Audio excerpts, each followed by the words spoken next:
Hello and welcome everyone. Welcome to Drakenmemoria. Hello. So, for those of you who might not know what this is, well, it's Drakenmemoria. For those of you who do know, it's because you've watched one before. So, for you, welcome back. For those who are new, welcome among us. For those of you who don't know and don't care, well, it's about Dungeons and Dragons. So, if it's really something you don't like, it's everything we have to offer for tonight. So, I think that's about everything we have to say. Oh, well, of course, because we're so close to reaching our first Twitch milestone, I'll take just one moment to mention it again. Remember, if we reach 50 followers, I can activate subscription. So if you're watching and you're not a follower yet, follow us. It'll be a pleasure to have you with us. All right. I think that's about everything that I needed to mention. Okay. So, last episode. With their first major bounty completed, their first major quest, everyone just decided to take a good day of relaxation. Started well. Some went to do a bit of research, information gathering, socializing, and then things slowly started to get weird, as they usually do with this party. There was a bit of drinking involved. There was a bit of gain respect from others at the expense of lost respect toward oneself. There was a bit of a weird look on everyone and an awkward getaway from this very social situation. But all in all, everything went well. No one got injured, or at least no one remembers having their pride injured. But that is about everything that happened last episode. A good normal day of rest, relaxation, and a bit of information gathering for what might be the next quest. So this is where we rejoin with our party after 3 of them had a small dream. Well, actually 2 of them, and one of them directly woke up and realized that none of this was actually a dream. But for 2 of them, Audience and Remy, their object spoke to them in a dream. They figured out a bit more of what it could do. Now they wake up refreshed. Audience with the knowledge of maybe having a astral pet of some sort. A dragon linked to his armband, who asked him if he could bring gems for the next time. Audience, as you wake up, you do realize that the forearm on which the armband was placed is entirely covered in scales of the same color as the armband. But you also do realize, as you're just watching this and having a sort of mixed reaction of cool, and is it normal? You also realize that there are a few scales in different places on your body who have also adopted this color. You notice that there's one on your chest. When you look at a reflective surface, one on your neck. Huh. And the arm on which it is completely covered does feel like your scale have hardened a bit. Maybe this is gonna happen on your entire body one day.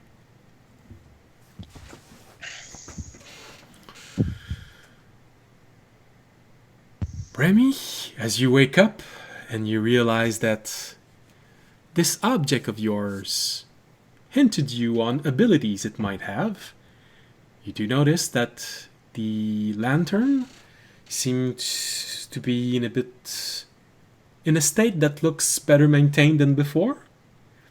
2 gems on it have cleared up, but are slightly dark in color. Darker than probably they should be according to the stone, but they really seem to have been completely cleaned. You can see small reflections of colors in it. And you do feel that the lantern is hungry. It is not something oppressing in your mind. You're just aware that if you feed it, it might actually grant something. And from your dream... That sounds ominous. from your dream, you do realize that it's most likely magic energy that it wants. But it's not a Otter 2 kind of feed me. It's more of a child, I'm hungry feeling.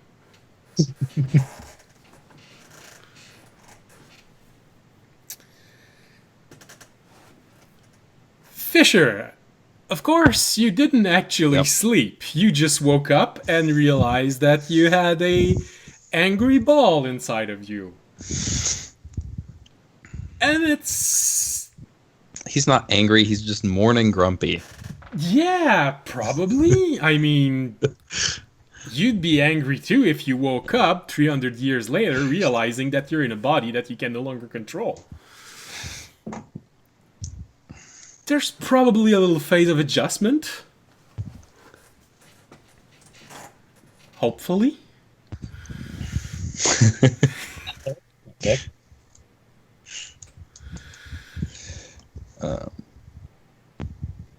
Yeah. Did he tell me what he can do, or?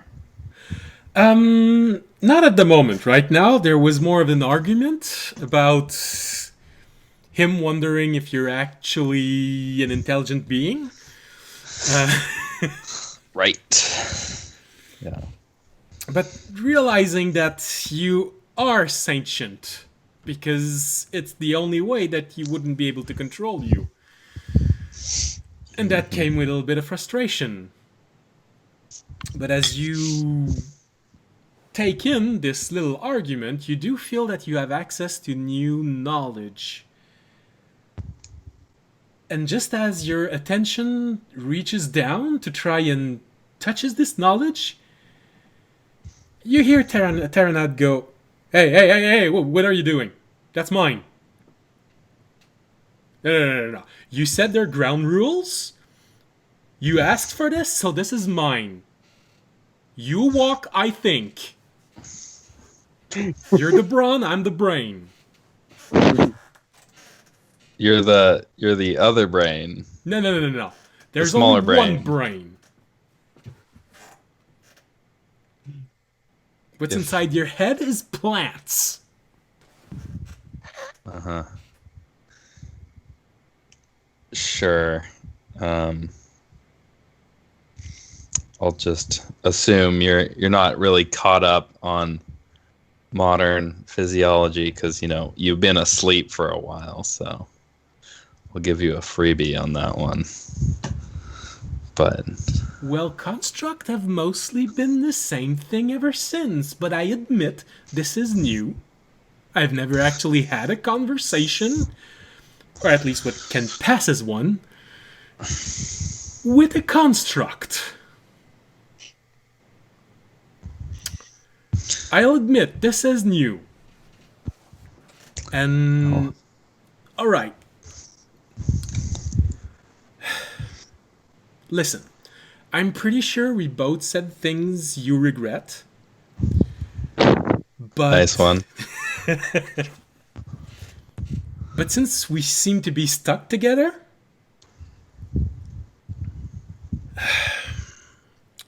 I guess we don't have a choice. We'll have to work together.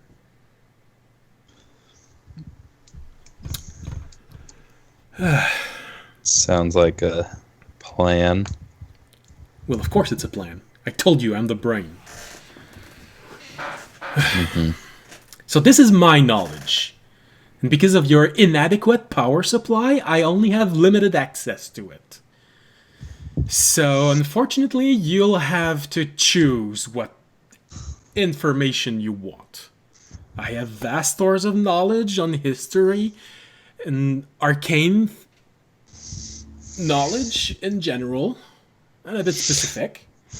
And, of course, I have one eye, meaning I can help you use my knowledge of how to analyze things. I also have knowledge about language, but again, because of your inadequate power supply, I can't access them all at once. So you'll have to choose. Seems kind of funny that you keep bringing up that inadequate power supply. Where's your power supply? Well, Oh, usually wait, I'm sorry. You're just leeching off me. Usually, So- I'm here to enhance others. And they give me energy. But if you're not evolved enough to realize that I am actually providing something more, then that is your problem. And not...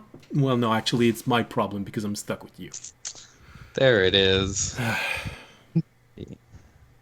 We've got here is a nice symbiotic relationship. Ugh. Sorry. I guess. So, if you want to stay on, then you gotta stick with me. And if you want to use my abilities, you have to stick with me.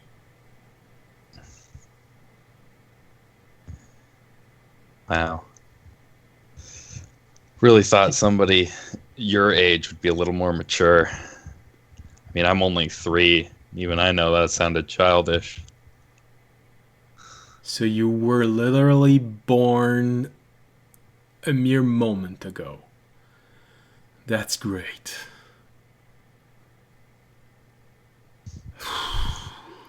All right. Can this work? Find out at 8 p.m. EST on Thursdays. So I'm actually working with a child.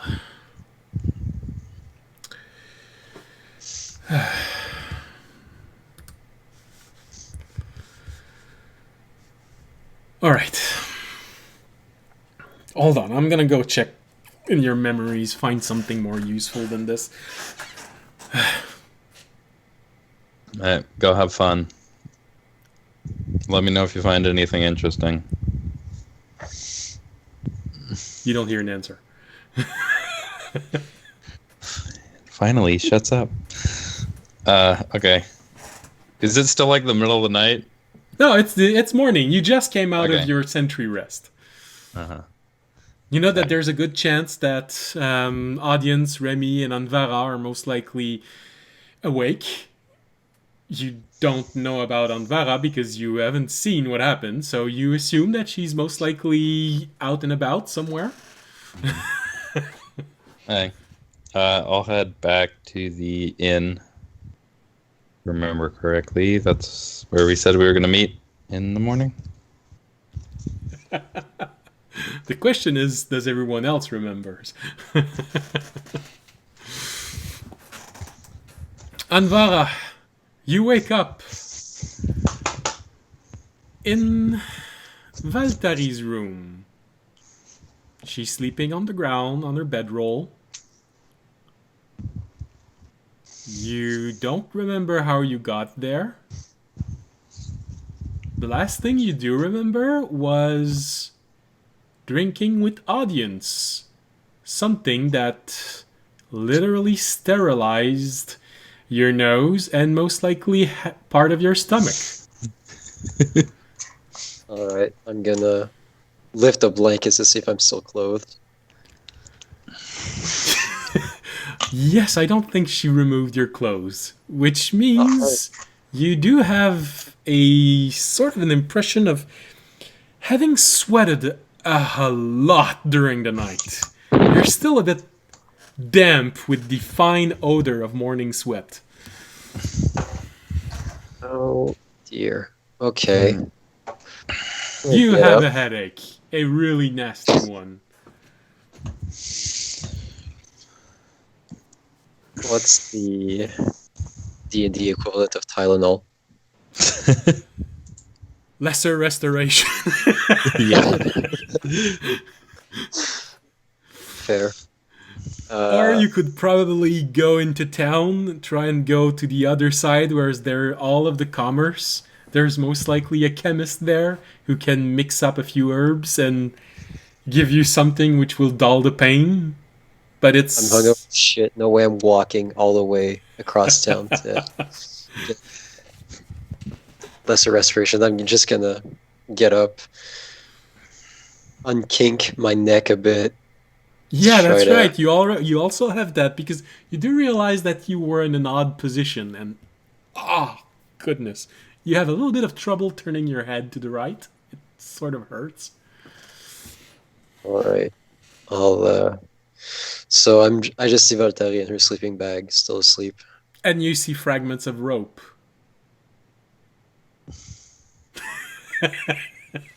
Okay. Gonna make the bed. Can I use her orb to clean the bed? You can try. All right. I'll attempt to interact with her It works. cleaning orb. It works. All Yeah, right. it Cool. works the same way. So it does take a moment, but it eventually cleans all of your clothes. Maybe 5 or 10 minutes. You do feel the added weight of the sweat leaving your clothes and feeling a bit more refreshed and headache still there, but at least it feels like you just took a nice bath with a few of those elven oils that nobody knows about, but you know do wonders whenever you have a small ache on your body or D&D, where essential oils work. elven essential oil. Elven essential oil. Does the same orb have the same like kind of messaging properties as the other one? Like, can I like record a message on that orb?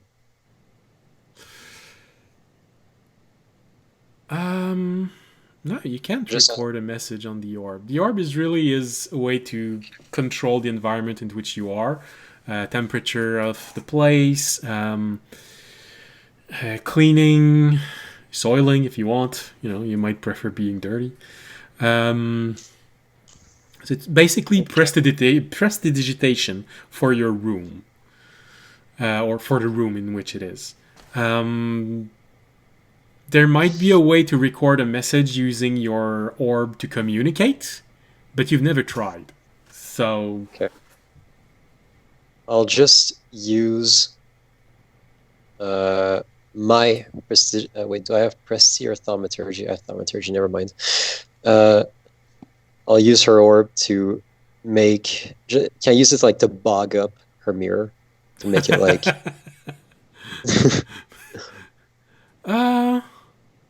I'll say yes. Since it is a temperature control, you could push the temperature and the general environment of the room to that of a hot shower. So yeah, you could. All right, She's resistant I'll just- to heat, so she might not even notice. great. I'll write a message on the mirror. All right, Yeah. so you increase the temperature of the room to something very hot and humid, and you write a message on the mirror. Thanks for taking care of me last night. XOXO, little heart, and I'll leave.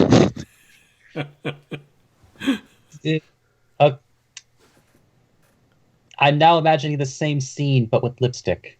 I don't think Anvara, a priest, would use lipstick.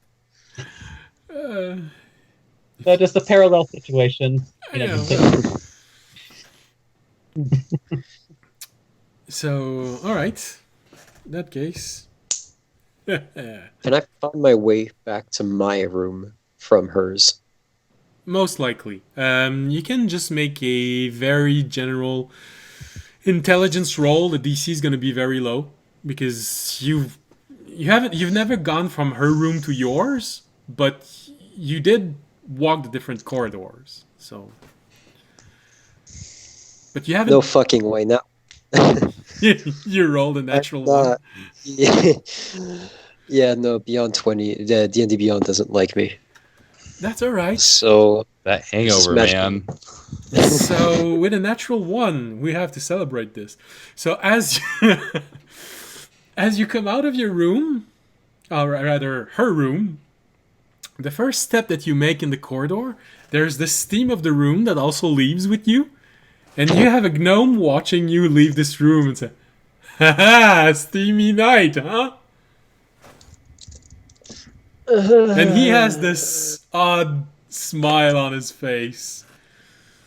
shh. Keep it down, man. Keep it down. Oh, don't worry, don't worry. I won't tell a soul. Well, almost no soul. Well, most people. Well, I'll do my best. Just keep the phone down. Tell whoever you want. I'm just shut up. Just shh.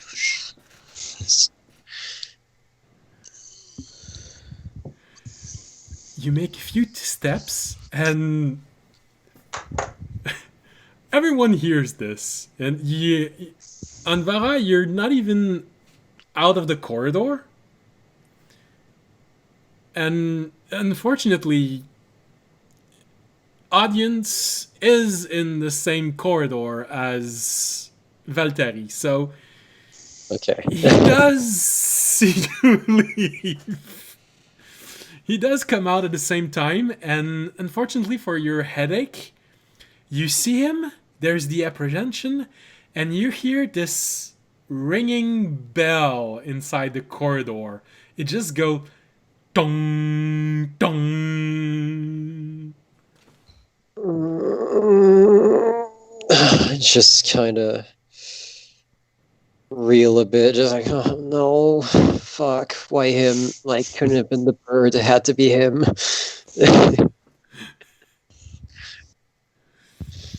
So, audience, of course, everyone hears it. Fisher and Remy, Remy, you also hear this two bells, one after the other. You've never heard it before. But, audience, you hear those two bells and you see Anvara coming out of Valtteri's room with the steam coming out and her looking at you. I'll come give her a hearty clap on the back and be like, in a booming voice, go, "Good night, champ. Glad to see you awake." It's just very pained, groaning. Leave me alone, please. Like, did you use your gauntleted arm or just your normal fleshy arm? I use my main Fleshy? Well, it's more.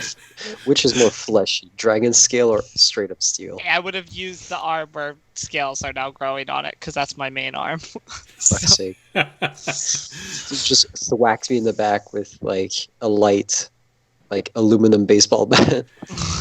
No, most likely he hit you in the back with the inside of his hand. There's no scale growing there. As there's far no as I know. scale there. Not fair I enough. did just forearm you. Warning. Good morning. Ugh. Close And line. as you do this, audience, you hear a gnome just behind you say, "Shh, she had a wild night." I can't confirm or deny that. He looks at you and Vara and says, "I didn't give any more detail. Your secret's safe." And he keeps on going.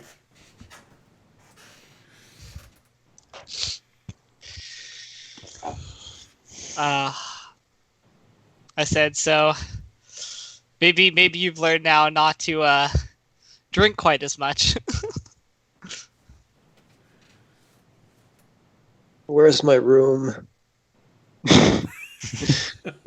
I mean, do I know where her room is? I don't think I do. No, you've never been there before. Anvara, you'd be able to make your way. We just had to celebrate a natural one. So natural ones need to be celebrated. I've had too many last session. Like I ended on like 3-1s. This is stupid. Yeah, and because of that, you had a wild night last night.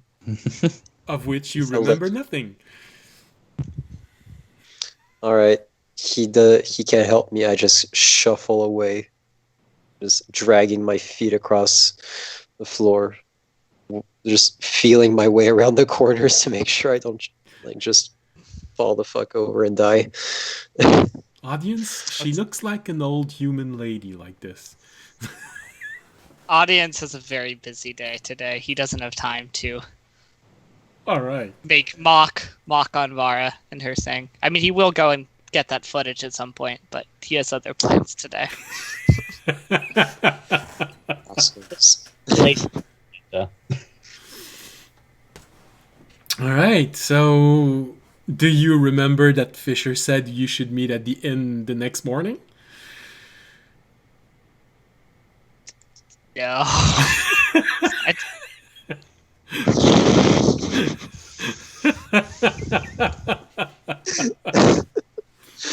Oh no. So, it looks like audience is not going to be to the meeting. Audience is going to a blacksmith right now. All right. Or like a jewel worker. There might be a difference. There's a big difference. What? Well, I actually think no. You know what? I would say probably still blacksmith for this. Actually, All right. Well, yeah, you just have to get up and walk through the arboretum and straight to the commercial district. A total maybe of an hour-long walk, something like that. Remy, you just came out of your room. You don't know where Anvara is. Does Remy remember that Fisher asked everyone to be there? Sorry, Okay. I didn't hear. I was just saying, because like originally it's just like, I can't figure out where that bell sound came from. But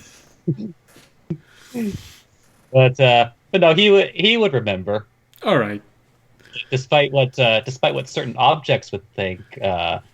Randy is intelligent. You don't know. You'll never know. He doesn't talk. He just talks in my head. And that's the problem. Anyway, I bear it so y'all don't have to. Sacrifice me.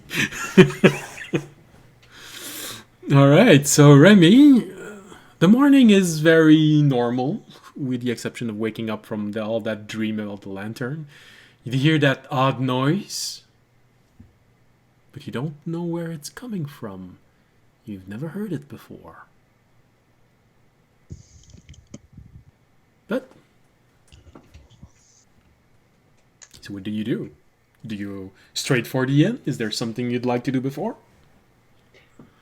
well, beforehand, now excited that his object is a bit shinier now. He's going to take a little bit of time to polish it. Okay. Like really let it capture the light. But Alright. after that he will get himself like redressed and make his way toward the inn/tavern/restaurant. All right, so you take a little bit of time to really shine this thing and remove all the grime from it, and it does appear to have a nice color to it. Look at it, and you look at yourself, and oh, hey, there's even part of it that matches your own feathers. It's assorted for you. Really appreciates that whichever entity gifted this object had a sense of fashion. It's not because entities are powerful that they don't care about fashion. All right. So, takes a little bit of time, but you shine it pretty well, and then you find yourself satisfied with the result, and you go to the inn. Anvara, are you going straight for your room? And do you remember that Fisher asked everyone be there in the morning, or are you just crawling back to your room, hoping that this day will disappear in your mind? Halfway to my room, I'll realize that there's nothing there to help me. And like, was I even there when Fisher said he wanted us to meet back at the tavern? And I was said it when we were all at the job board. Okay, good. Yeah. Okay, we're good. Right. I'll 2 just stop. sessions ago. I'll just stop like, oh, God. Just let go and just turn around and head towards the tavern. All right. So Fisher, you are in the inn bright and early. No one's there. There are other people there, but members of your party aren't there yet.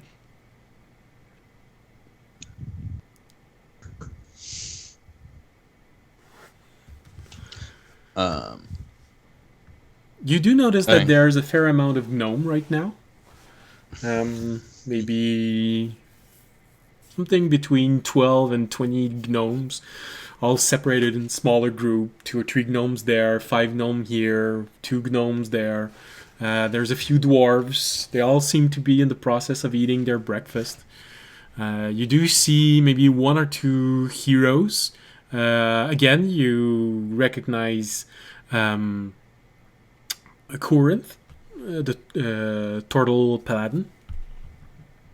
He's there. He's enjoying a bowl of something you've never seen before. So you're not sure what it is. It does feel like it's slightly chewy. Sort of like looking at old milk. But it has a it has sort of a light brown color. And there do seem to be little dots of red in it.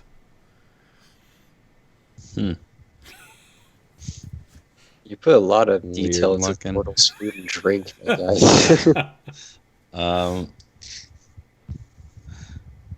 Assuming everybody's going to be meeting me here in a bit, I will find an empty table and order some oatmeal and some spicy jello and some shit. I don't know. Also spicy jello. So 2 spicy jello and oatmeal. Which means it is...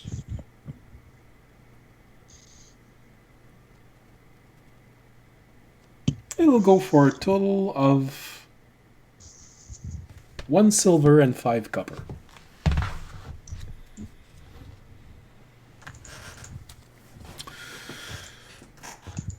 And then I will wait.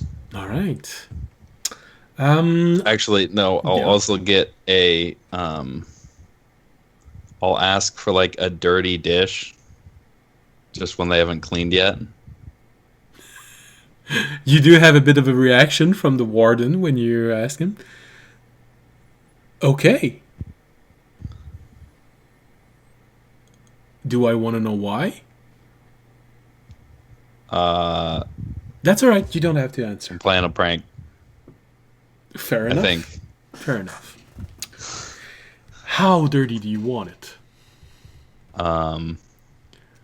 What would be your preferred leftover? Something one of the dwarves left. All right. All right. That can be arranged. He leaves the table.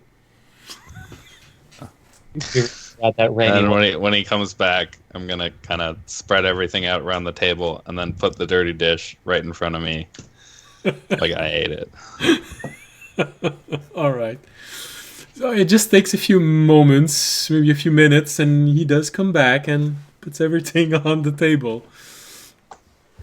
He just watches you from the corner of his eye, and oh, and he keeps going back. You catch the eyes of a gnome in front of you, looking at all the plates, and just giving you a big smile.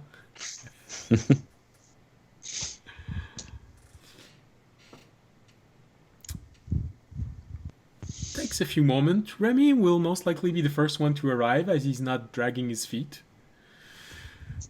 Anvara did roll a natural one to find her way back to her quarters, so it does take a while. And when she finally gets to the right level floor, this is where you realize that there's nothing that can help you there. Oh, and you promised. You remember Fisher saying to meet back at the inn. Oh. You start crawling back. Remy, you arrive a few moments before Anvara. You notice that there are quite a few gnomes, and you, with a passive perception like yours, you easily find Fisher inside the room, as he is the only construct with a hood down. Wardens always walk with their hoods up. So you do notice him, and there's stuff on the table. Rainy gives a big wave from the doorway. I'll wave back and then kick out a chair next to one of the spicy jello bowls, cups. I don't know what they serve it in. It's sort of those weird that's sort of half a plate, half a bowl. It's a one deep of those plate. things.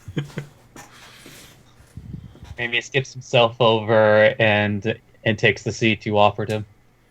Good morning, Rainy. Morning.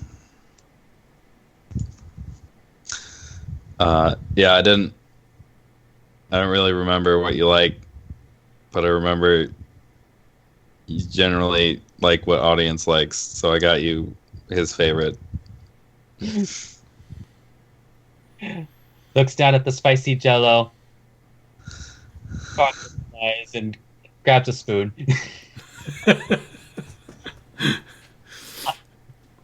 Picks the spoon up, kind of like opens his beak and turns it over.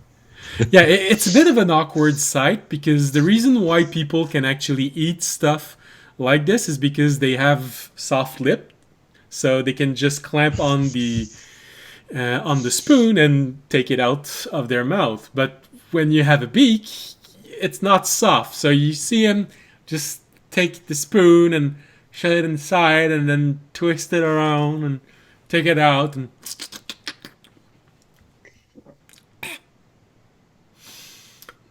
It's quite spicy. Not spicy as in spitting fire, but spicy as. Damn! That's hard not to notice. Mixes of spices that, from your knowledge, probably belongs to one of the southern region. They usually are worth quite a lot, and since you have a background as a criminal, you do know that from time to time there are shipments that get lost. So, alright. Yeah. Well, it's audience favorite. But from what I know, it's not necessarily your favorite. Like, his absolute favorite is sweet, but about second or third place is spicy. Alright. So probably third place, but because it's audience's favorite, it's gone to second place. Alright. So there. And see Remy starting to eat. Fisher, you hear a voice in your head go, I see the chickens arrived.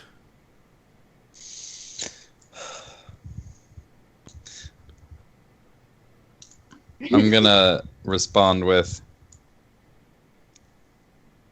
he's not a chicken, you idiot. I thought He's you a were bird smart. that can't fly. But I'm gonna try and... I'm not gonna talk. I'm just gonna try and think it and see if he can... yeah, if I can talk to him telepathically, basically. Well,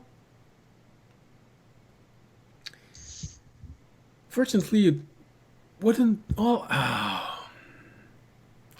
actually, it depends on how long you wait until you respond to this. Do you respond immediately after, or do you really take the time to go before answering this? It'd be kind of fast. All right. Well, in that case, the answer stays the same for him. He says, "It's a bird that can't fly."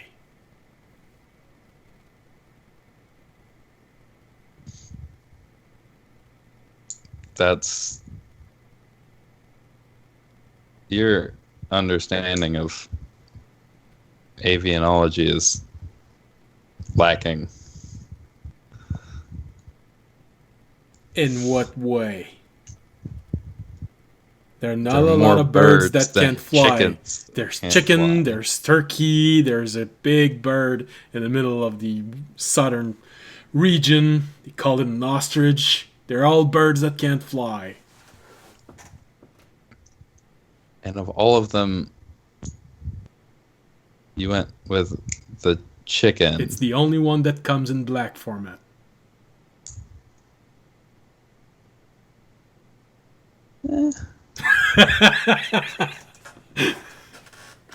All turkeys can't fly, though. Maybe. Is that black? Maybe it's just blissfully eating his jello. Mhm. All of the shade that is being thrown in his direction. Anvara, as you enter this room, you notice all the gnomes, and you also have a high passive perception, but even though you have a headache, it's enough to notice Fisher and Raimi sitting on a table. And you do notice that Fisher has a very perplexed look on his face. Sort of like someone said something that's doesn't go well with his mind. But you only see Remy around the table, and you know he wouldn't say something like that, at least not intentionally. As Anvar walks in, you'll see she's not armored, and her hood is drawn up like real far over her face. Keep as much light out of her face as possible. And they're She'll gnomes, just so slump- it's not the most quiet place. I'll just slump down in the chair, like any chair, like at the table. I'll assume the oatmeal wasn't for the Dragonborn or for the construct that's known for not eating anything. So I'll just. But that has an empty, dirty plate in front of him. I'll just look at it like. Did they forget to clean the table up before you sit down, or? No. I had breakfast. I'm gonna roll. I always insight have on that. breakfast in the morning. You Y'all can- are just never early enough to wake up for it. I'm gonna roll insight for that. roll a deception. Fisher, roll a deception. Anvara, you can roll insight. 11. Remy only got a 6, so he believes him. 8. Probably. Nice. So, I saw through his bullshit. so Remy, what did you roll? I rolled a 6. You rolled a 6. Hold on. I believe that let's see what your passive insight is. All right. Well, with your passive insight, it would average to enough to realize that Fisher's pulling on Vara's leg. I am really bad at lying. That is the dumbest shit to lie about, and I'll just start eating the oatmeal.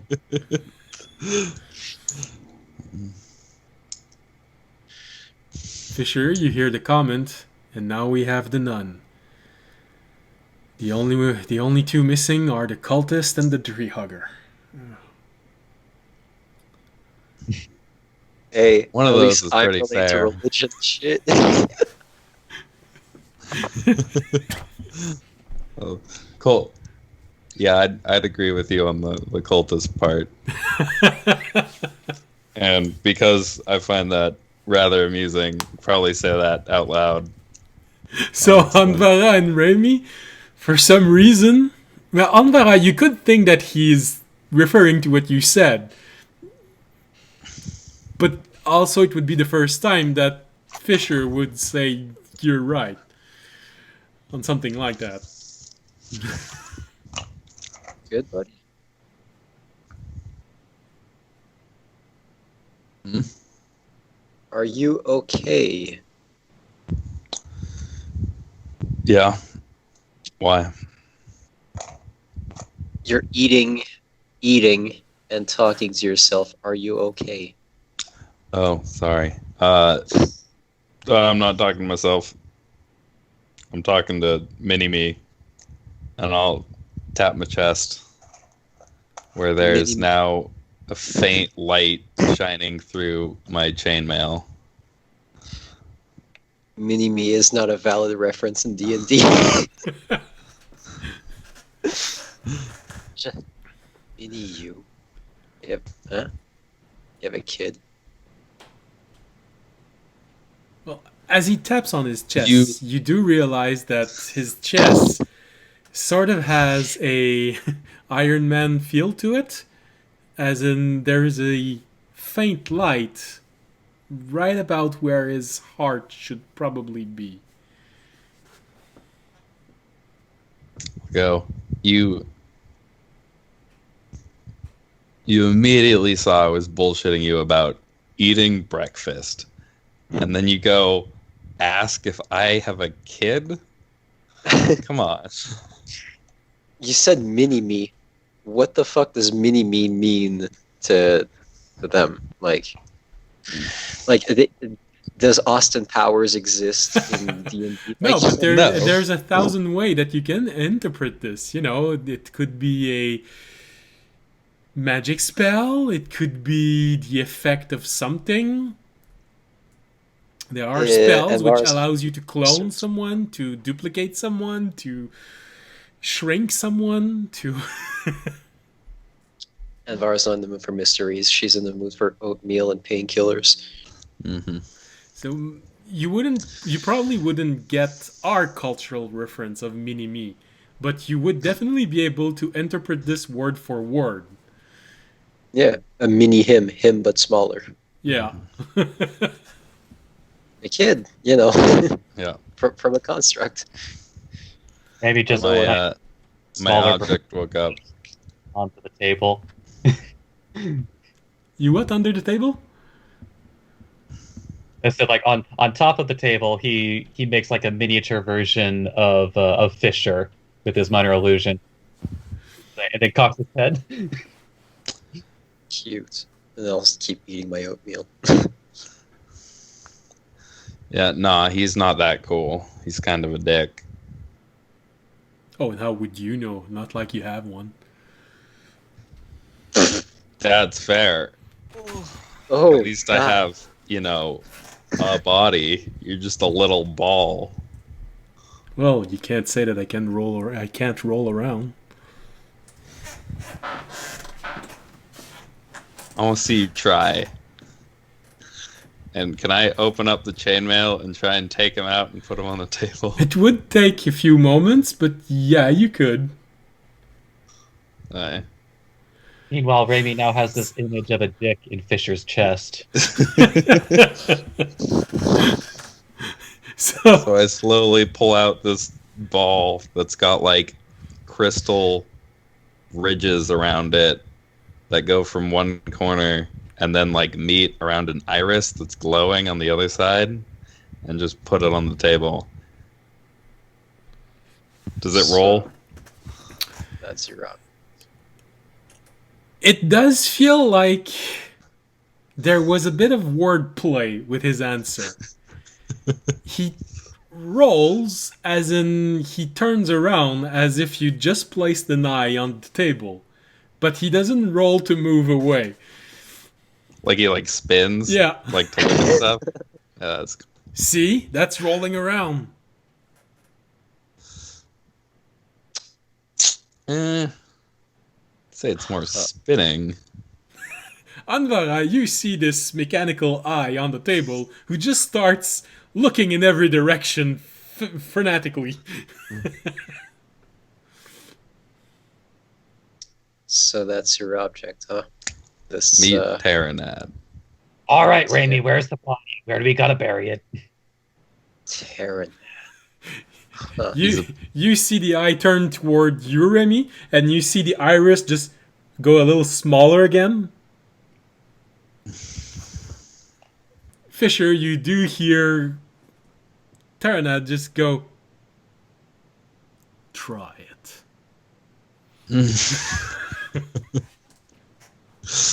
As much fun as that would be to watch that happen, I actually need this little shit. I'll pick him back up and slowly stick him back in his place.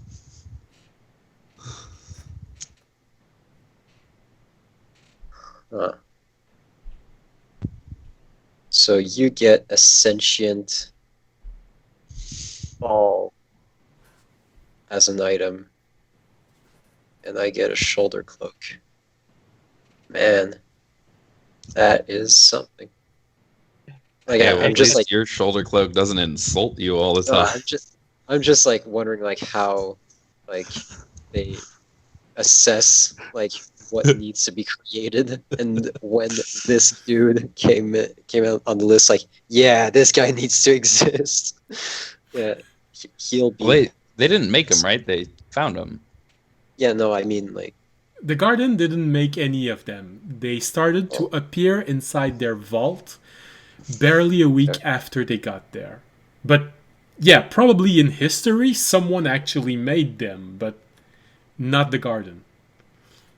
no, I said made because things that aren't like because you like, you know, constructs and all that like are made, not born. So I know.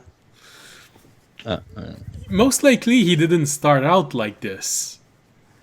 You don't know how long he's been there. Fisher does know that he's most likely very old, meaning that his character probably evolved over time. At one point, he was probably very innocent.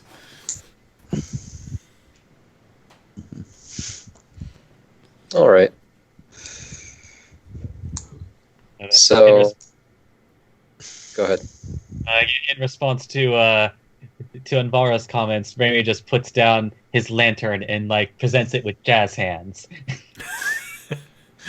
You do notice that it is shinier. There's a sort of a alive feeling to it that wasn't there before. Well, What is that yours, definitely seems your speed.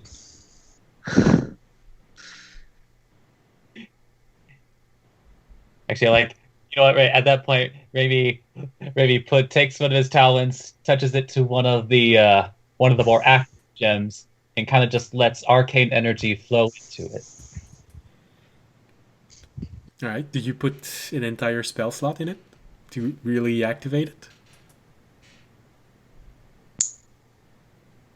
Yeah, puts it in.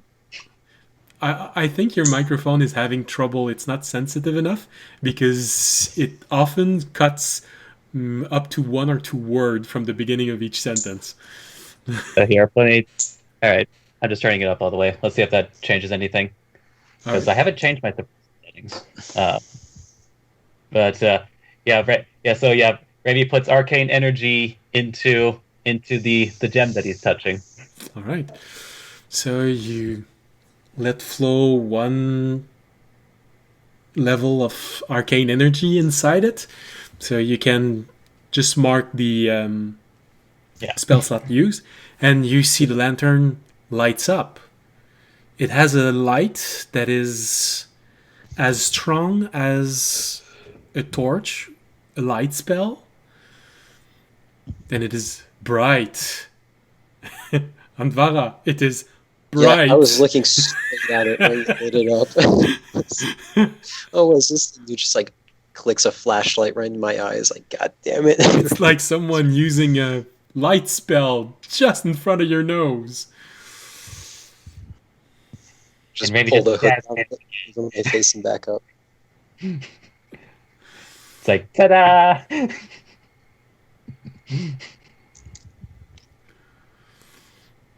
That's real neat, Raimi. Real neat. Starts rubbing her eyes a bit.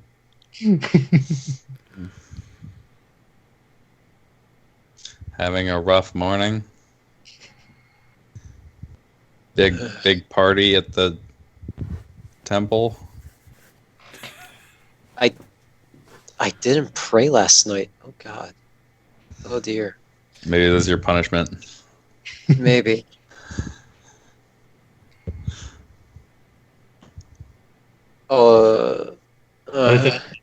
Incidentally, seeing that you're in pain, Raimi just has kind of like left the lantern there for a bit longer.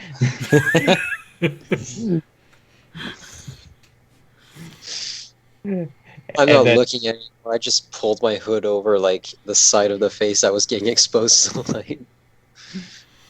And at that point, he'll put the hood back over it so that the light is contained. Using a spell slot to give me a migraine. Thanks. It's a magic ability of the lantern. Burn a spell slot, give someone a migraine. But you have to make them drink first. Satisfied with himself, he puts the lantern away. All right. So I guess we're just waiting on the other two then. The druid was still asleep when I left her room. She seemed pretty knocked out. I don't know if she'll get up. I didn't want to be a rude guest and just wake her up like that, you know. What? But she didn't seem she was sleeping. She was sleeping. What? Why were you in her room? You tell me. Right. I wasn't conscious for that. Maybe Minor loses the image of Valtteri in wolf form with Anvara tied to her back. I look at this like, what the shit? Excuse me, I thought you can only produce things you've actually seen. He nods.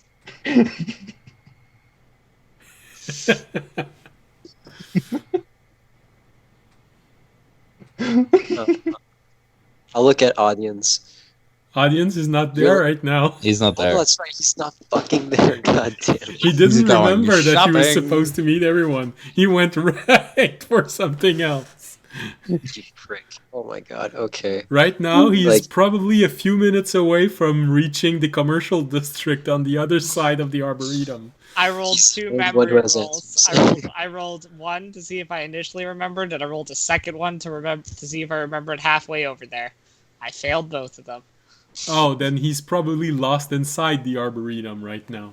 No, It's like called- memory rolls to see if I remembered that we were supposed to meet. Oh, okay. Okay. My life goal now is to get answers from audience. Well, you can ask him when he eventually shows up. Fisher, you hear a voice in your head say, "Well, don't you have ways to communicate with one another?"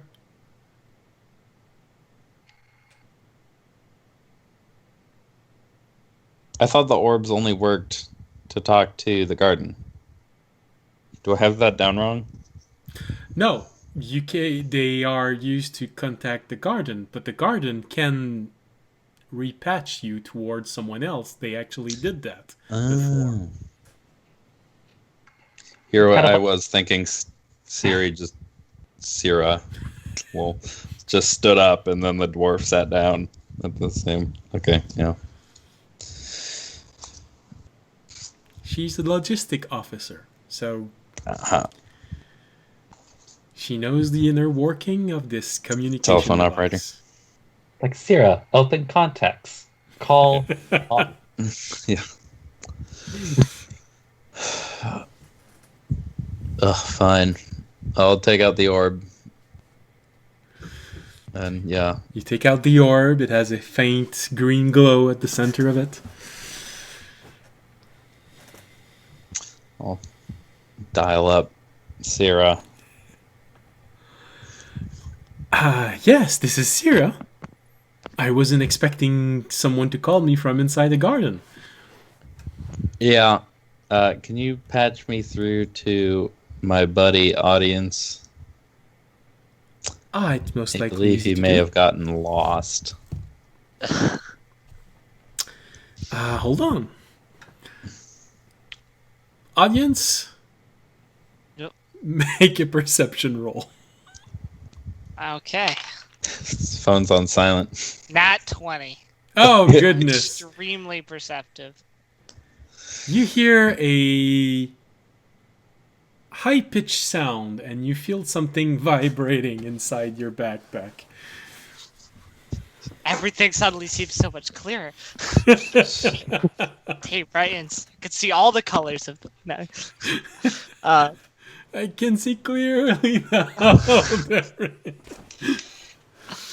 I will pull out my orb. Yes?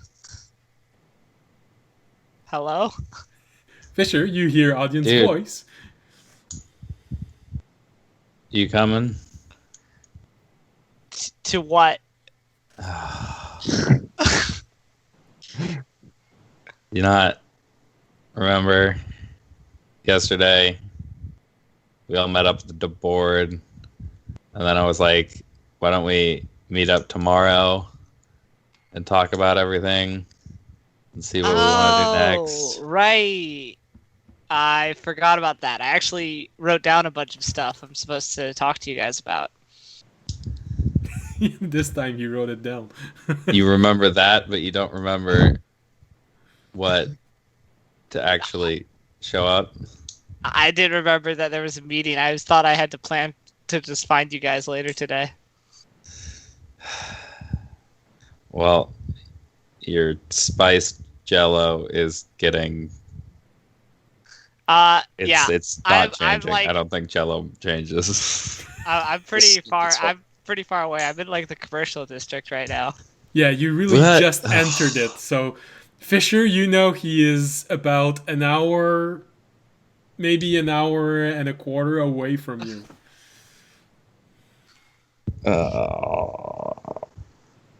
No, fuck it. We can do this later. I'll turn to Raimi and Farah. You guys got anything else you want to do in the meantime? I think I might also head over there. I've got some shopping to do. Do you go here on his lines? Hello? Do you want me to come back? What's happening? No. Do what you're doing. I'll meet you over there. Okay. Bye, Fisher. Sorry, bud. You want your jello? Is it already paid for? Yes. If you can bring it, don't worry about it, though. Just dumps the jello in his hand and brings it. Fisher, This, you hear in your head. I've heard about bird brain, but never dragon brain.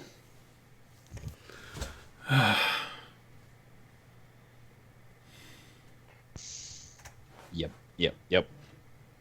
All right. Yeah, I'm gonna grab the Jello. You guys coming?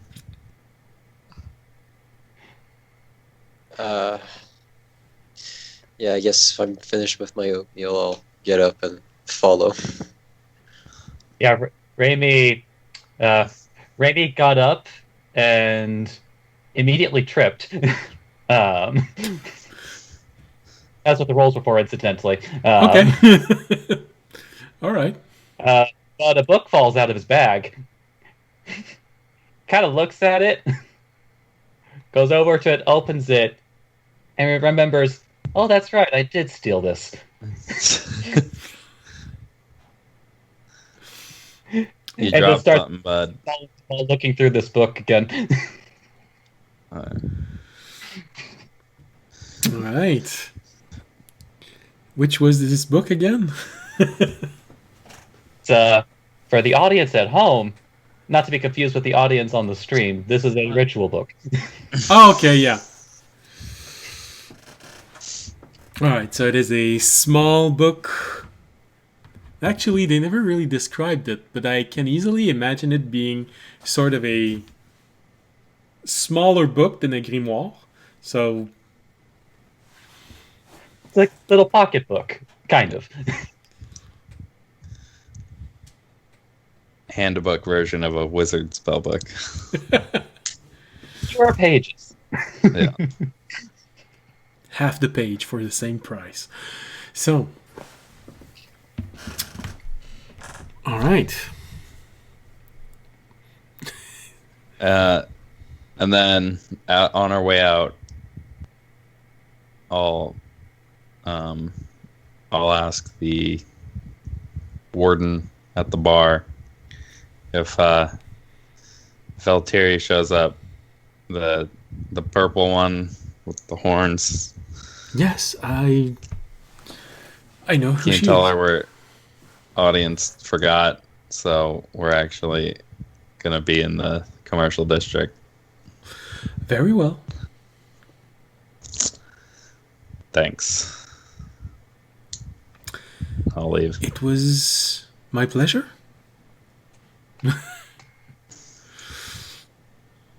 Oh, and tell your friend there's a gnome who wants to see him.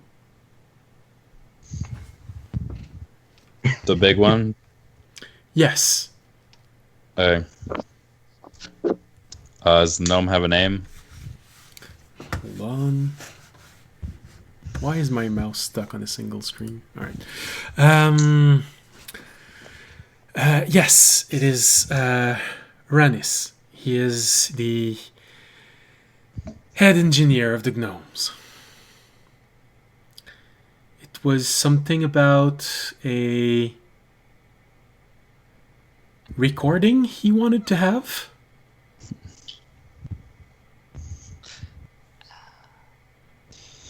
Oh, I will pass it on. Very well. And I will be mindful of your friend, your other friend, if she ever comes by. But I think she has a bit of a problem with crowds, so I can't make any promise. Yeah, that's fair. Okay, I'll leave. All right. Do you want a better container for the? Oh shit.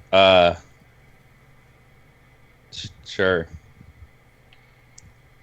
Do you have like a? Well, I can place it inside of a small box. It's easier to carry. There's less chance of you dropping it on the ground, and the container. Then you can will have your even- plate back. Well, and there's that. Although I do admit, gnomes tend to take the plates from time to time. Apparently, they are very good conductors. Oh, that's a frightening thought. Yes, it is a gnome. Yeah, sure. I'll take a box. Turns around, takes a smaller container. Looks sort of made out of metal, but it's very pliable, so just a small box. Gently puts the jello inside. Gelatine slowly slides it completely inside the box. Close the top of the box. And hands it to you. It's even going to keep it at a more palatable temperature. Cool. Exactly. All right, and then I'll leave. So you turn around, box in hand. Anvara and Remy close by, and you hear in your head, why can't we have them inside the group?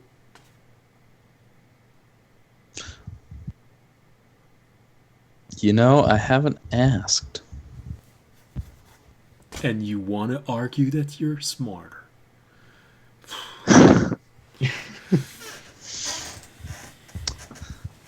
Yeah, well, you know, I am only 3. Ignorance has never been an excuse. It's a difference between smarts and wisdom. Well, unfortunately for you, you're not the nun, so... A 7-point difference, to be exact.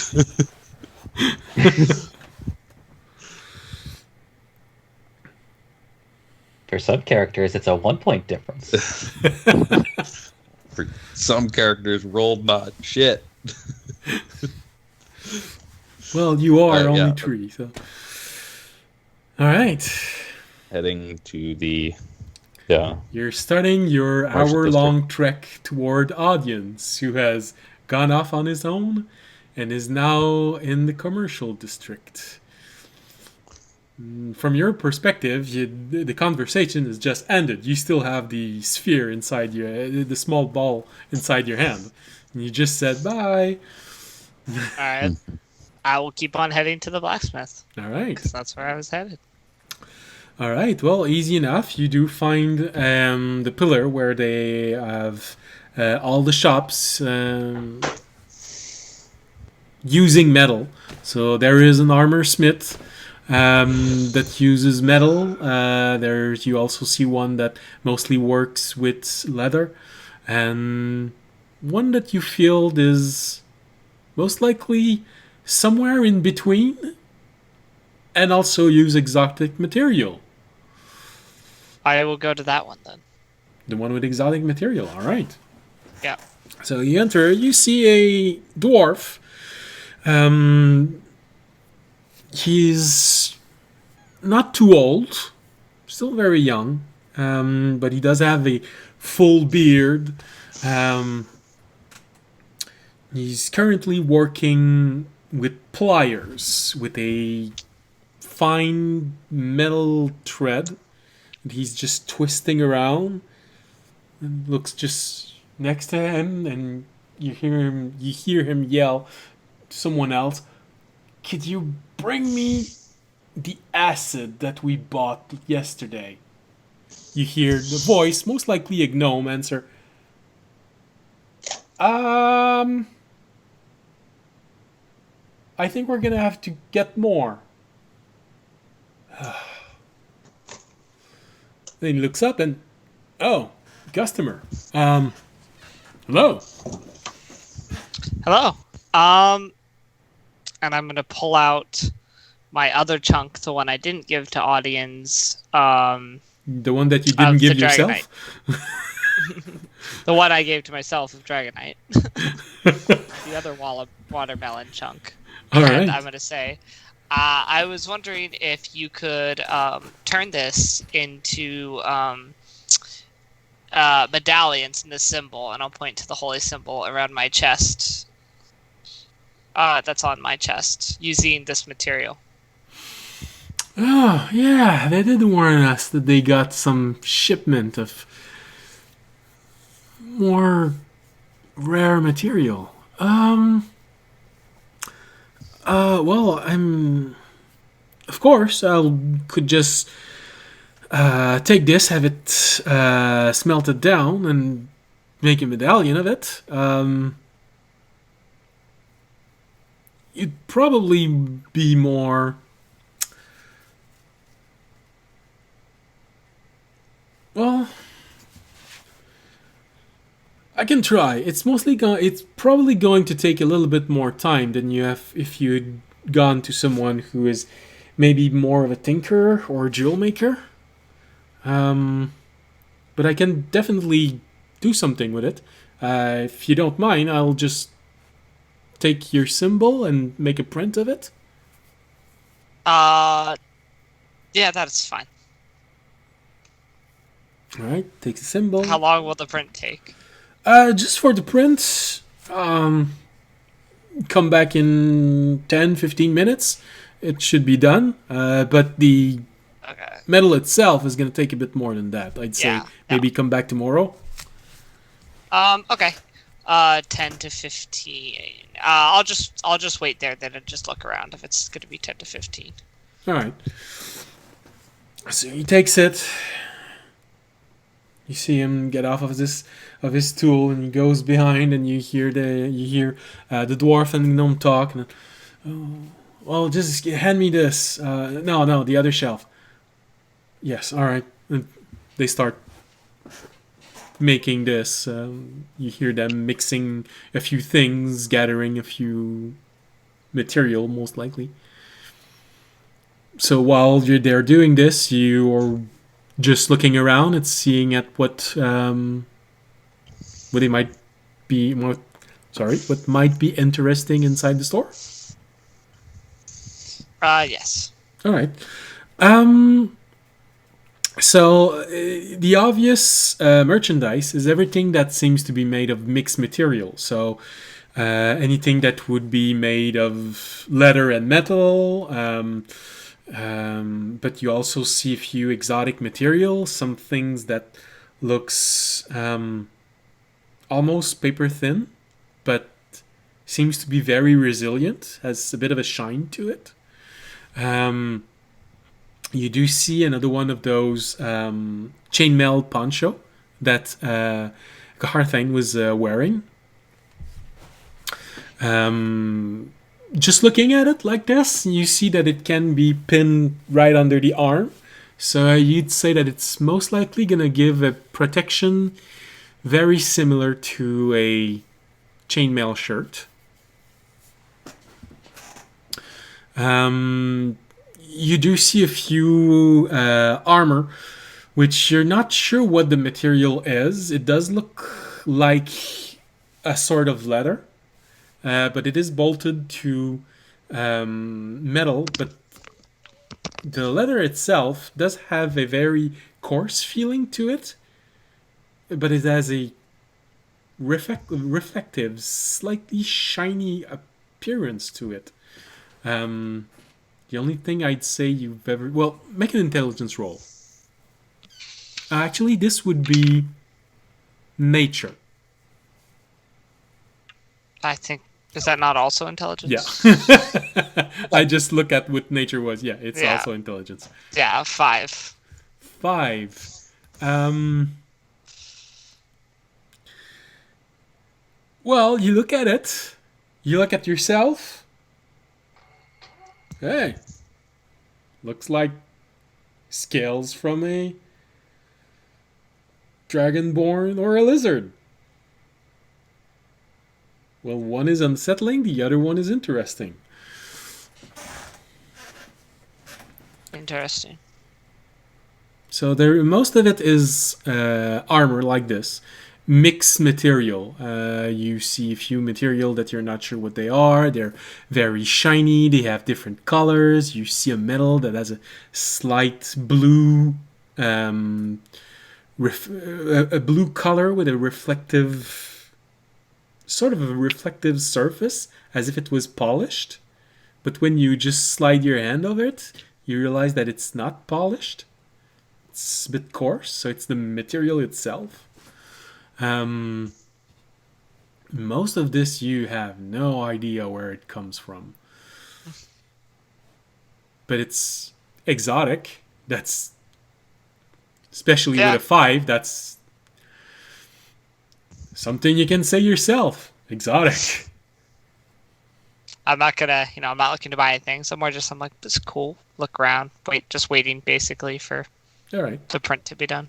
All right. Well, Get my amulet back. like I said, maybe after 15 minutes, you see him coming back and with your symbol. And all right.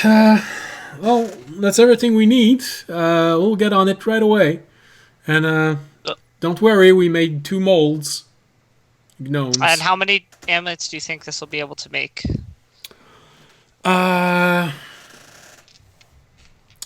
Piece like this? It's a fair amount. Not sure about how much metal there is inside, but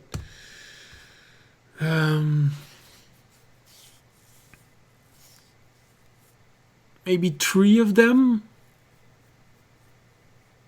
Only 30. That was gonna be more. Like, okay. It's not an ingot. It's raw ore. I know. Even though it's a melon size or chunk, there's a fair amount of it that's just rock. Yeah. All right, 3. Well, we can work with 3. Okay, thanks. How much is that gonna be? For a day of work, exotic It's me material. providing the material. Yeah, no, don't worry. I'm taking this into consideration. I'm only gonna make you pay for the time spent on it. And don't worry, I'm not gonna inflate the cost with medical care.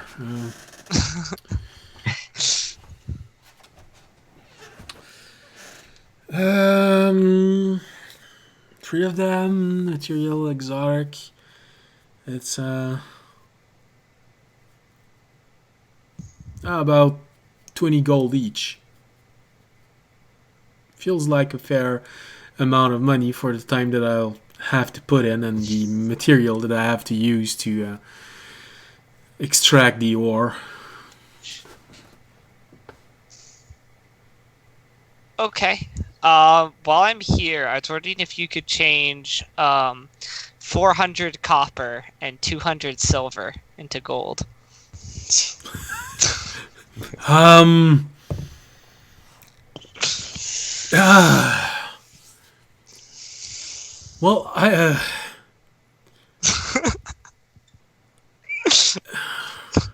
they did warn us that you use a lot of metal to pay. Is there a reason why you want this? Just a lot of weight. I can understand that.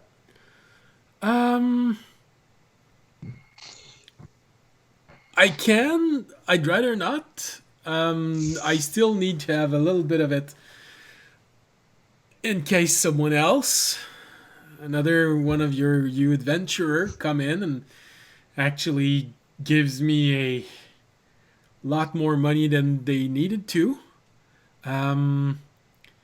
Maybe you could just go, and he looks toward the window and to that pillar over there.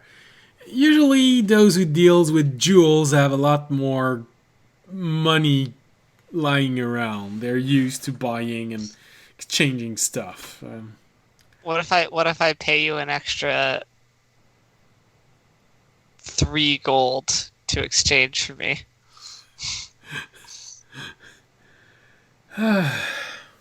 400 copper and 200 silver should actually.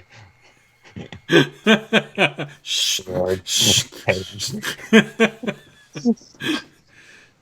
I just want to get rid of money.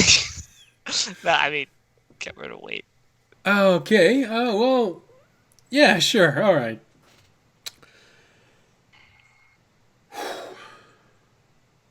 4. Turns Now I around. have to do the math on that to make sure I'm getting back. Let's see. 400 copper into silver, so that's 400 divided by 10 again. All right, so you're getting rid of all your copper? No, 400. I have 544. I'm still gonna have 144. Fuck. Yeah, he's been accumulating copper and silver left and right. All right. So, 400 coppers. He turns around and come here and count this. And you see a small gnome, very young in his appearance.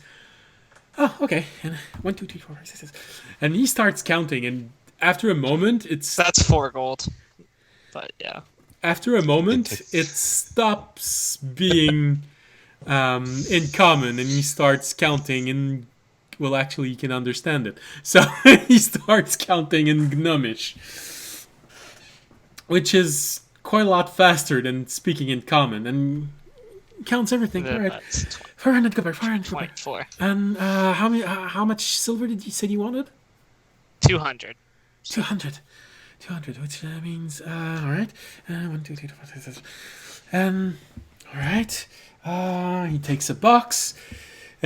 He opens the lid, and you see him just shove all of these coins inside. You hear the. Oops. Sorry. I dropped this one. Close the box. Alright, and unless I'm mistaken, here are your 24 copper. 24 gold. I will take 21 of it and leave 3 of it. Oh, thank you very much. Can I keep them? He looks at the dwarf. Not all of it. Oh. Oh, and then I'm paying him 60. So I pay him 60. Yeah, with the gold that, yeah, okay. I thought you meant that you added 60 to it. Why? No, I pay him 60 for making the ambulance. All right. All right, thanks. All right. Let's get going then. Then takes everything and goes back behind. And you see the dwarf just looks at you and says, well, come back tomorrow and should have everything, unless he injures himself again. Alright, thank you. Oh, no problem. Have a good day. Got a manageable amount of silver and copper. You do notice that it makes a fair amount less noise when you walk. And it does feel a bit lighter. You do notice the difference when you walk. It doesn't sway as much left and right. Oh. And then I will hang out and wait for the others. So, do you just stay there and wait, or do you just move about, explore a bit, see what are the other merchants, and Yeah, and it's just do the markets, stroll when you're waiting for friends. Where you're like, kind of walking, but also looking for them. Bye, Ruby. all right? So you just walk a bit, and you mostly see gnomes and dwarves, but you also see half elves. But there's a surprising lack of humans in this expedition. You're not sure why, but it does seem to be mostly half elves, gnomes, dwarves, and of course wardens. But nothing really bad happens. You do see a gnome rush by, and he stops. He looks at you. Yeah, of course. He just keeps going. All right. Maybe a few minutes before everyone gets there, you see a gnome being carried by two other gnomes. There's a dwarf in front of them. This gnome looks a bit injured, but nothing serious. Oh. I'll ask what happened. To the dwarf or one of the gnomes carrying him? I mean, I'll just to one of the dwarf actually, because I'll ask the dwarf. Actually, I'll ask him in Dwarven. Oh, Dwarvish. oh, not a lot of people actually take the time to talk to us like this. It's refreshing. Well, it's gnomes. I'm sure you heard the alarm earlier. It's been referred to as the gnome alarm. Basically, it means a gnome blew himself up. Ah, That's the gnome. that was what the bell was earlier. Yeah. I see. Apparently, they broke a record. They said that it's been 12 hours since there was an injury. Mhm. Personally, I think it's an awful record, but they're quite proud of it. Well, thank you, I say, and then I'll say to the hurt gnome in Gnomish, because I also know that, feel better, and keep walking. He looks at you and, yeah, thanks. It's not even gonna make a scar. They all leave. Finally, Anvara, Fisher, and Raimi, you arrive as you see audience just bye. Wave to the gnomes leaving the dwarf. With passive perception like yours, I'd say Anvara and Raimi notice audience before audience notice them. Raimi does a big hello wave. It's a bit harder to miss, so I'll give you advantage on this. Yeah, with advantage, I'll roll a 4 on perception. Good lord. So you see audience look straight in your direction, but he has that 1,000-yard stare in his eyes. Now my eye line is just too high. I just don't look down enough. You'd like to think that it's... Well, you're afraid, especially Raimi. You're afraid that it's intentional, but you also have been traveling with him for nearly 2 weeks. So there's a good chance that he genuinely doesn't notice you. How far away from him are we? Maybe 100 feet. Raimi is going to point at him and send a message, but it's the sound of an explosion. So audience, coming from nowhere, you hear... I'll look around to see if any gnomes blew something up. And then Raimi will do the double wave with both of his hands jumping up and down. Do I notice that? Please, can I roll advantage again? Yes, yes. Because of the explosion, you're on alert. Still only a 10. It's a 10, but he's basically doing jumping jacks with a 6-foot elf and a almost 7-foot construct next to him. So you do notice him. Sort of, you hear the sound, you look around, then you just look straight in front of you, and you see him just doing these big wave and jumping and I'd say squawking, but I don't want to assume. At this point, just in case, leave no doubt. I will make my way over to them. Sorry guys. Forgot about the meeting today. It's directed at Fisher. My bad. Fisher, you hear in your head. So the problem of this one is not that he couldn't hit the broadside of a barn, it's that he wouldn't notice if the broadside of a barn hit him. Let out a small chuckle and appreciate that. Yeah. Somebody else shares my opinion. And hand audience the box. And then there's a gnome, the head engineer. Francis said he has a recording for you. Ah.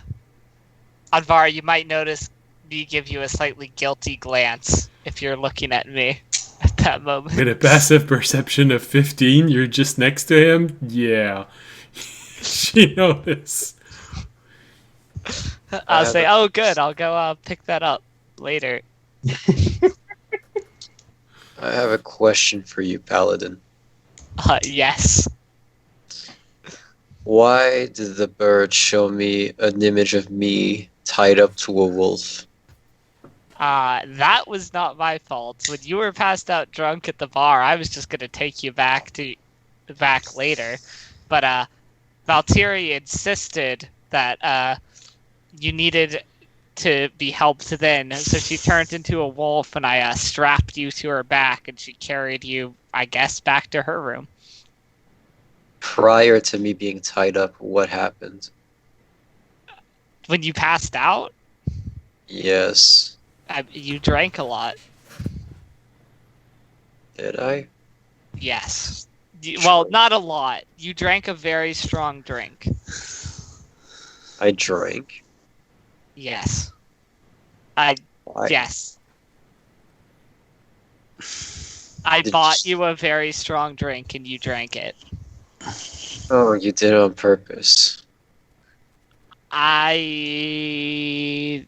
wanted to see how you could handle your alcohol.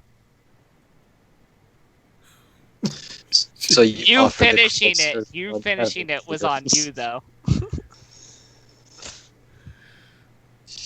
So you fed the cloistered nun Everclear.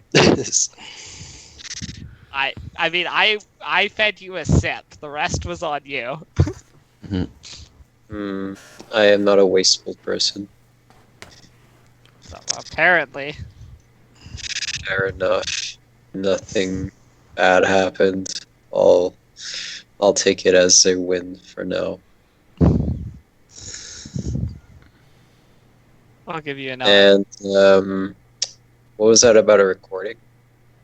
Yes. Apparently I have a recording to pick up. What of? You gave me a look, buddy. That's Did I? stupid. I don't remember.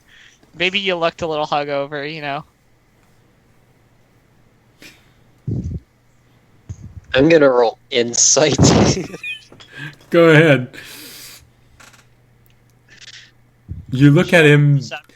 You focus on him as you see him open up the box with the spicy gelatin inside and take a spoonful of it.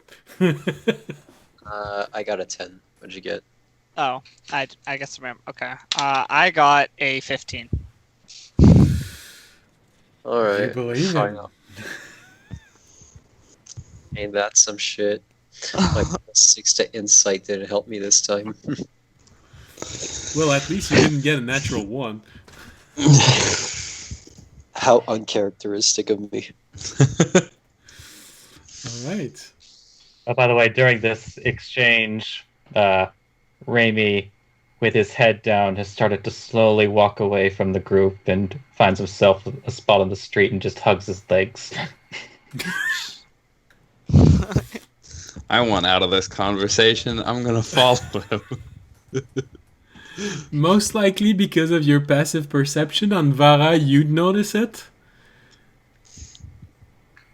But audience and Fisher, unless you're actually paying specific attention, you most likely wouldn't notice. I am Does focusing it very hard count on if my I'm yellow. specifically not paying attention to what's happening right in front of me. Well, I'd say you might Literally anything else. You might actually notice someone doing the same thing as you, trying to leave the group slowly, one step at a time. I might notice, but I'm a little too sketched out to care.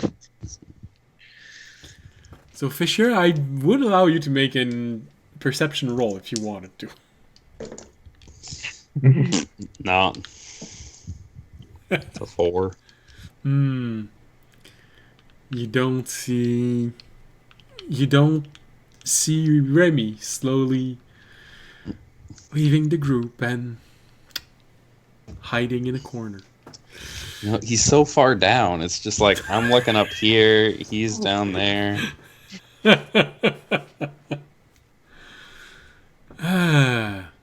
So, as this conversation comes to a close, what else do you want to do? Audience basically has to wait till morning, so Yeah. I guess it would be the beginning of the meeting. I mean, yeah, I have stuff. I mean, I would mention I have stuff I need to show you. All right, then in that case, if the big meeting conversation's about to start, we're gonna take our break and we're gonna come back right after this. I was gonna go get some armor. You can do that later, though. I'm getting such a long sword for a short one. All right, so see you all back in 10 minutes. Bye.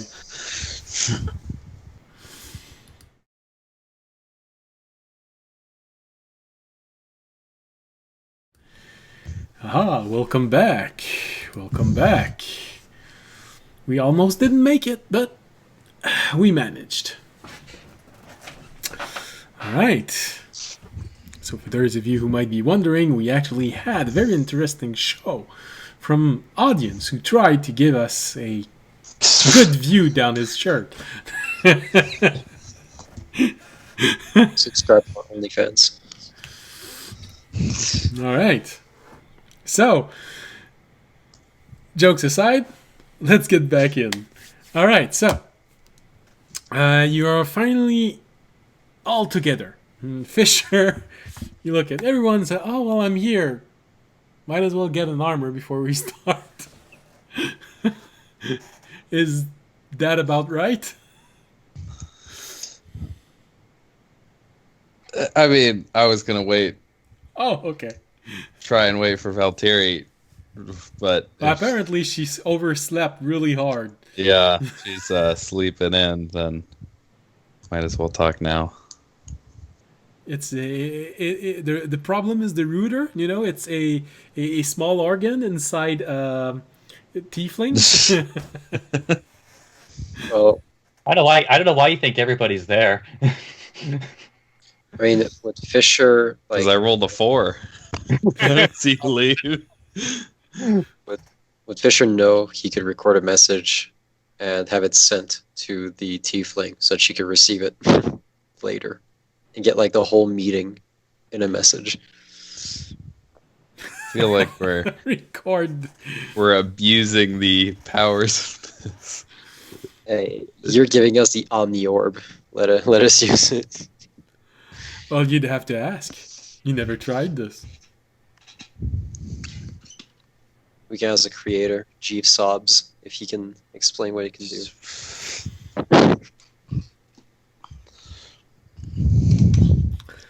At the tone, please record your message. When you are finished recording, How would you like to try this? Oh. Audience DC. Tango. Nah, it's fine. I No, got it's it. just the image. Yeah, we're fine. I'm here. Keep going. We're having some technical difficulties on my end that I'm working on right now. That's It's being right. a little weird. I'm sure you did this so we didn't have to look at your cleavage again. I mean, it might pull in the views. You know, no, I'm kidding. You never know. I mean, we did just went 35-5 right now, so Twitch only says we don't need. Twitch only says we can't do nipples. or feet. Feet are a big no-no also. You know what? I'm gonna go get some armor. All right. So as you look, but did you actually want to try and contact Sierra to see if she can record this or not? We have a Kenku. I didn't have that idea. That seems to be a bit mean. I was just I'm still under the assumption that she's gonna join us after waking up, going to the tavern, getting the message from the warden there, and then turning around. All right. So I'm gonna go get some armor. I fixed it. Oh, and you actually have a better image than before.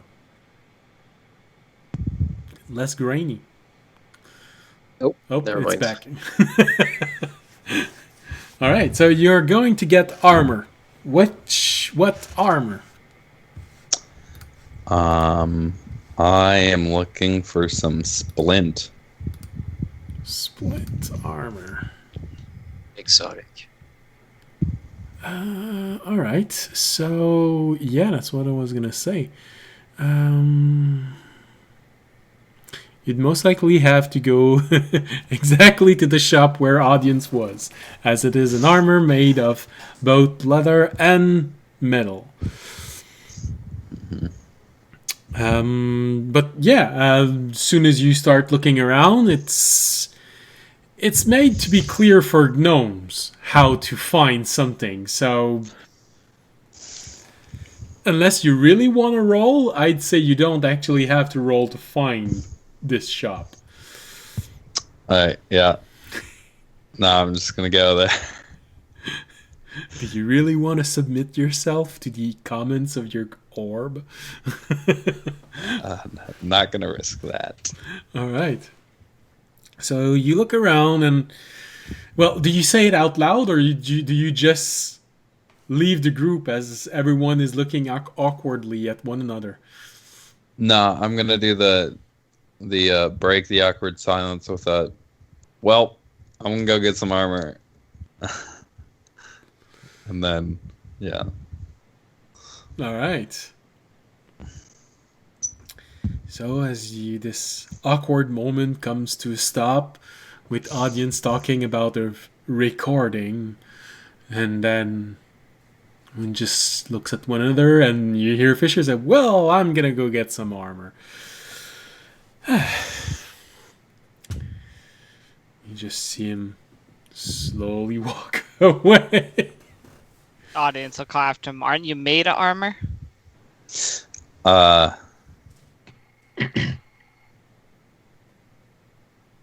Yeah. I incorporate it into myself. So Oh, I gotta see that. it Audience takes will follow. it takes a long time. Oh, that's boring. Yeah. If you want to sit around for 2 hours, I think it's a short rest. it's an hour to take something off and an hour to put something on. So I still have the chainmail on. So. Yeah, that's right. You have to remove the first one.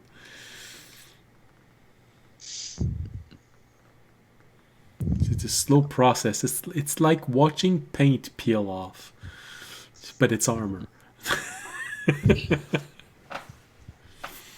All right, so you easily make your way back to the armor shop, and you find inside a dwarf who, well, you don't find him inside. You enter the store, and you hear from behind the desk in most likely what is a small chamber on the back.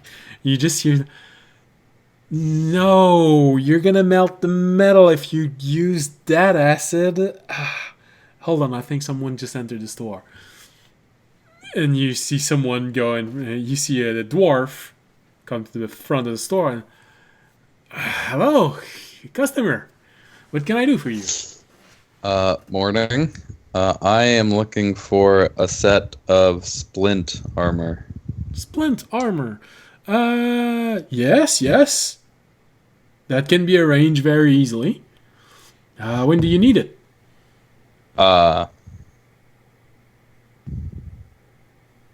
Today. All right. Yeah. I mean, if you have something. Yeah, I have something. I just finished it this morning. Just maybe a few adjustments. Come back in an hour. Okay. And then also, I would be looking to sell some chainmail. Yeah, sure. I could buy it. Okay. I'll be back in an hour. All right. Well, see you again in an hour. Oh no, he's burning it again. And you see the dwarf leave and go back store.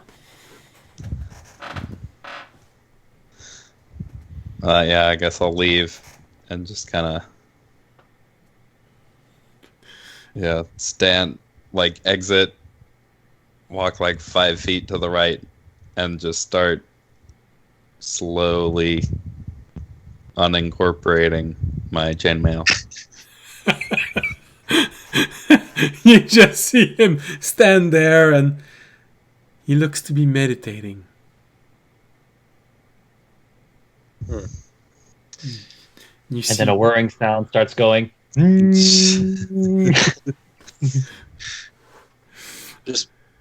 Just like peels out like a fax machine out of a slot. takes an hour to do for the whole body, so it's gonna be slow. You can slowly see one male starting to get loose, and then another male link get loose, and then another one, and then Jesus.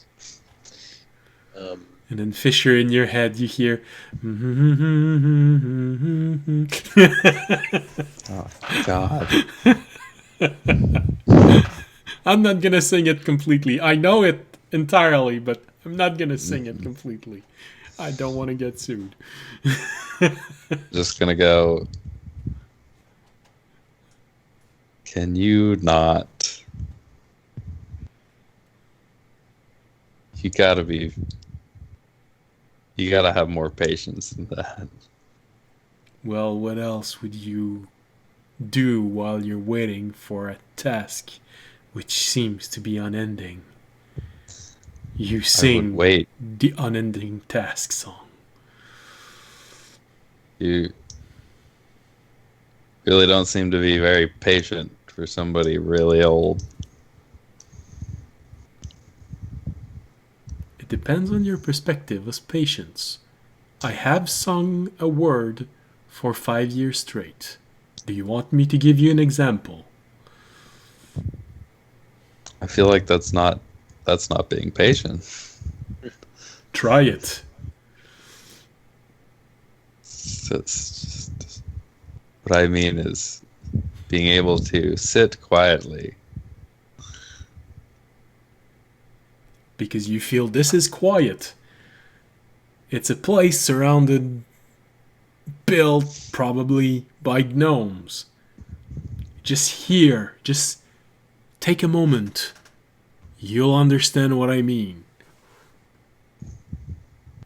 You hear in the distance. I rolled a 3 on my perception check, so I'm not hearing anything. All you hear is this buzzing sound.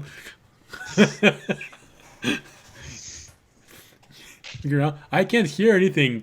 All I hear is bee.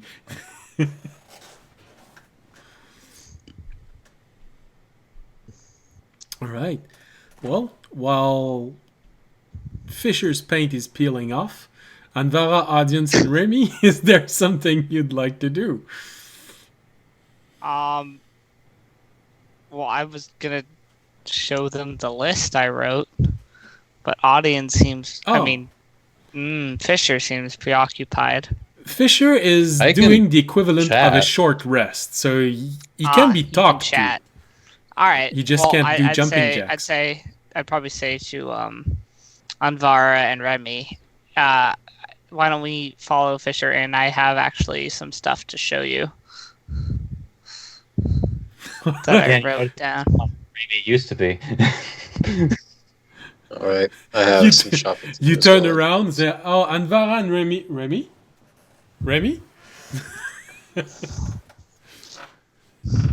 make a perception roll." Audience, make a perception roll. 10. 10. That's good enough. That's actually exactly the DC I set. So you're there, Remy? Remy? And you turn around and you see Remy curled up into a ball under a table beside Remy, a bushel Remy, of let's go. vegetable. I got stuff to show. I got stuff to show the party. Stop playing hide and seek. So, give him a persuasion. He's looking sad. Aww. 21. Wow! You know, audience just has that face. Looks like a baby's face. It's like his face brightens up a bit. He calls himself out from the table and starts bounding toward you. Alright. Noticeably putting a lot of distance between himself and Anvara. Yeah, that's right.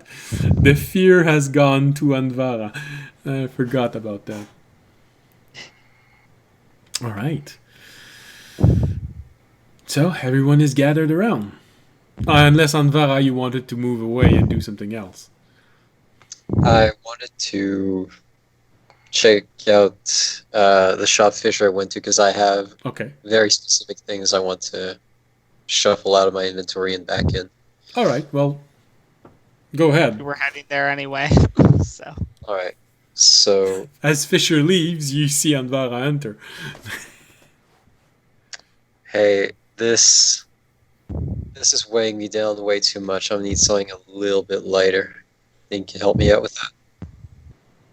So you want a light? I was looking at chain shirts, basically. Okay. Yeah. The dwarf just, yeah, sure. And just someone with your frame, it's quite easy to find a chain shirt that'll fit. It's probably not your color though. But if you don't mind having something that clashes a bit with your natural taint, I can sell you one right away. My what? Excuse me. Sorry. He turns around It is and a common word used when referring to colors. I wasn't thinking of that word. Okay. No, you were thinking of the word tint. Yeah, that's it. What is it? Is it like egregious? Like, is it like the? Is well, like, it was like, made. No. It's just that he turns around and reach inside of a desk and takes out a fluorescent pink chain shirt. That's what I mean. It's an order from a gnome that never picked it up. Can I get a discount on it since it's pink? Or I can just Like, are change you the color. actually? Well, or you can sell it for less. Anyways, all right, sure. I'll take it pink. She gave up way too easily. So you take it pink? I don't have too much willpower today, so yeah, I'll take it pink. All right. Ooh, yeah. Chain shirt. I hope you don't place it on top of your shirt because I'm going to impose disadvantage on stealth roll. Like I said, it's a bright pink. It's almost neon bright. Can I scrape it off with a knife? Yeah, of course. But as he was saying, he could change the color. Can you make it like? I rolled a natural 1. I wasn't gonna give you something that didn't have a default. It's just not an important one. Oh, it's advantage on stealth, but it's not supposed to. I know. This is You You why could wear a shirt over it. you can Yeah, wear a simple shirt over it. Or you can ask him to change the color. He's offering to change it free. It's just gonna take him a little while. Come back in an hour. Well, an hour and 15 minutes. Yeah, all right. Make it just default steel, please. Yeah, it's just easy enough to put back the color with what it was. You just have to dip it in a very gentle acid, which gonna burn off the color without damaging the armor. All right. So, and I'll also sell my chainmail, which I put in my bag, and I'll just plop on his counter. All right. All right. Looks at the chainmail. Interesting. It hasn't been used a lot. They can probably easily just make a few repair and sell it. And all right. I'll give you 40 gold for it. 40. All right. Cool. I'll take it. And also, I'd like to sell this longsword. Well, I can buy it, but I'm not a weaponsmith. If it has anything True. special, So- I'm not gonna be able to judge it properly. That's right. Forgot. This is not. All right. Never mind. Yeah, that'll be it then. All right. Just remove this 55-pound thing, and awesome. Cool. I guess that's it. Unless we're going to a weaponsmith. No, well, because all of this is very easy stuff, and we're not gonna spend 5 sessions doing shopping. Thank you. It's easy. I can easily skip over this. So, Fisher, you're gonna get your armor anyway. It's just something, and Anvara, if you want to sell your longsword, it's just a normal longsword. Is that it? Yep. All right. Normal longsword. I picked it up like creature, so like it won't be worth all that much. Still, That was the one the hobgoblin had, right? Yeah, that's it. yeah. 6 gold. That's fine, and I'll swap it out for a short sword. Short sword. No, not bow. Sword. Short. Where it is? Where it is? Short sword. 10 gold. All right. Gonna use that dex bonus Yes. instead of my strength. Cool. All right. So, Fisher, if you want to pay the amount for your armor, I'm gonna get you through all of this interaction again just for an armor. Uh-huh. So while everyone's waiting and the conversation's going to take place, you're gonna slowly peel off your armor, then buy the armor and come back out. So the splint is Splint is 200. And then, is that 40 for the chainmail?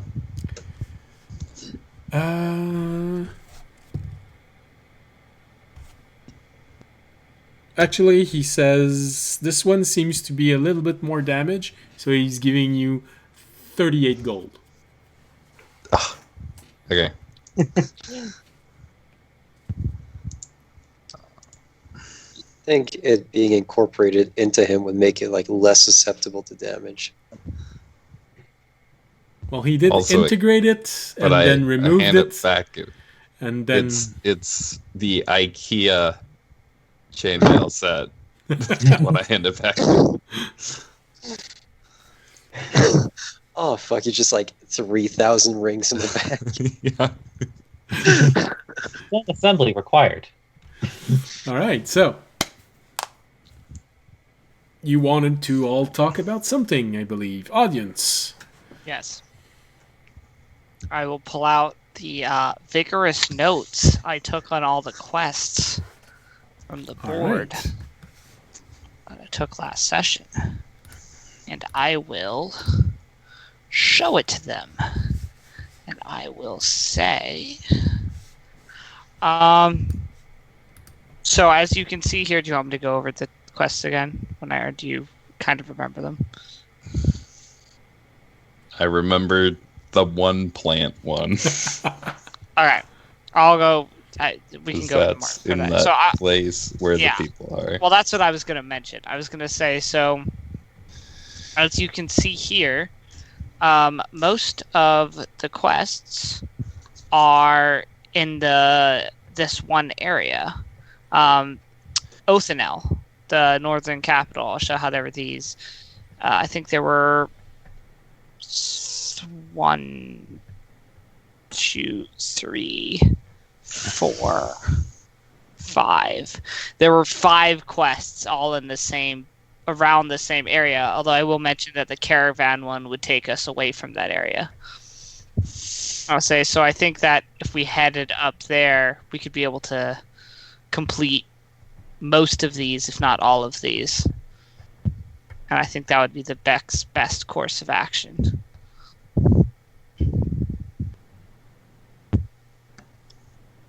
Okay. Kill 5 birds with 1 stone. Sounds good. Yeah. And if we did the caravan one last, although we'd have to talk to them because I don't know when they'd want to leave, we may not be able to do the caravan one. But I think we should accept the others, go talk to the caravan people, and then I don't know if you can put quests on hold, but like It always depends on which quest. A quest that you'd have to retrieve something or explore something, that can easily be just delayed. But if there is a question of escorting someone or protecting something that is on the move, that's probably going to be harder. I meant with the garden. Like, I don't know if we can be like, not accept the protect caravan one now because we go talk to the caravan about like, a time frame since we're doing these other quests, and then accept it. It was more through the garden thing that I was talking. Make an intelligence roll. I know you love them. Admit it. I'm okay with this one this time. I got a 15. All right. You do remember Kaharthane taking the information for a quest from Amiali, then adding a quest, then placing her on the quest. Okay. I'm saying we'll have to talk to the caravan, but we can at least do 4 of these. So I don't know if anyone has any other ideas, but I didn't really see any other quests that would easily fit our skill level on the board. Okay. Well, yeah, I'm good to go to Aunt Nell if that's what we are doing. I guess what I was... I think someone's breathing is in his microphone. Mm-hmm. All right. One of the things I was thinking we'd talk about was are we sticking together? We seem to have had some differences of opinion during our last excursion.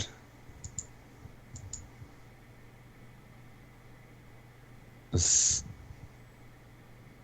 you guys work stuff out? I mean, Jamie has space behind audience's arm. I think me and Anvara worked stuff out the other night. I don't know about Raimi and Anvara.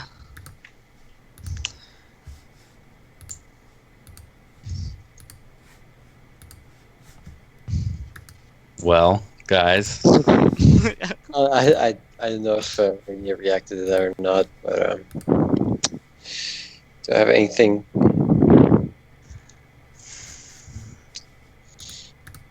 Is there a jeweler nearby? Most likely, yes. Can I get like a what kind of they have like a like rings that are worth like around 50 GP?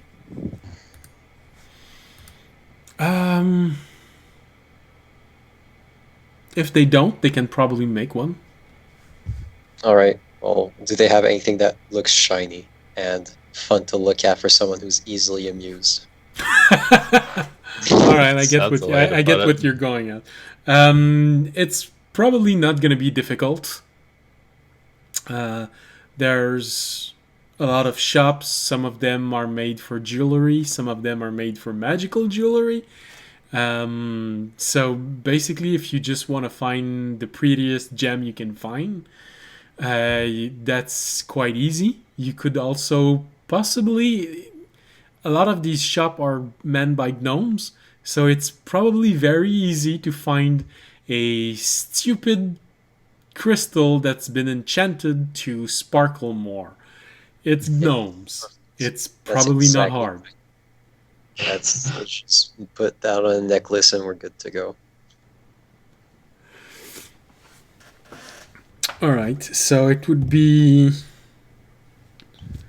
yeah. It's if you start looking around, there's probably gonna be something not too costly that's like this, a small Just a necklace of shimmering or some shit.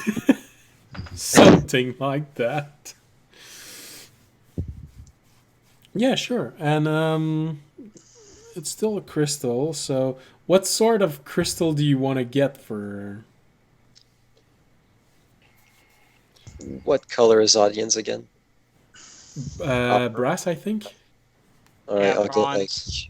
Bronze. topaz, like that yellow one. That's topaz, right? Or is topaz like blue?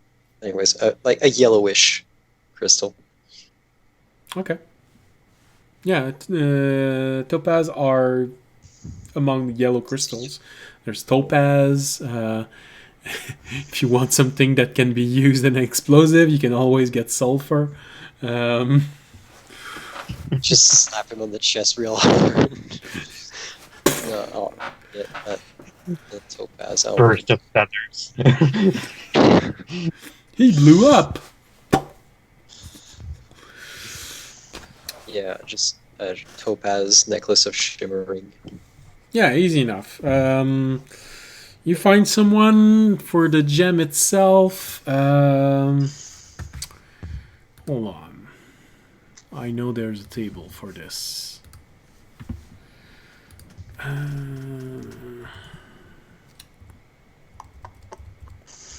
even wrote down what was the.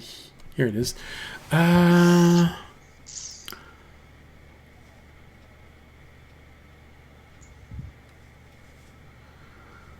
So. Oh, citrin. There's also that one. It doesn't matter the type of gem as long as it's yellow and can be shimmered. Yeah, I was looking at the gems who are proposed to us and their price. All right, yeah. Something yellowish. Ah, here's something yellowish. Yellow lapis, 10 gold. Let's go. Oh no, Oh yeah, I'm pretty sure something's gonna. Well, no, it's yeah. I'll leave it to you. For the same price, you could get a yellow lapis, a yellow and white agate, or a golden tiger's eye.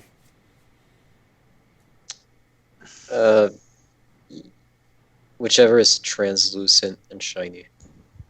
Doesn't matter. All right. right, then in that case, it's going to be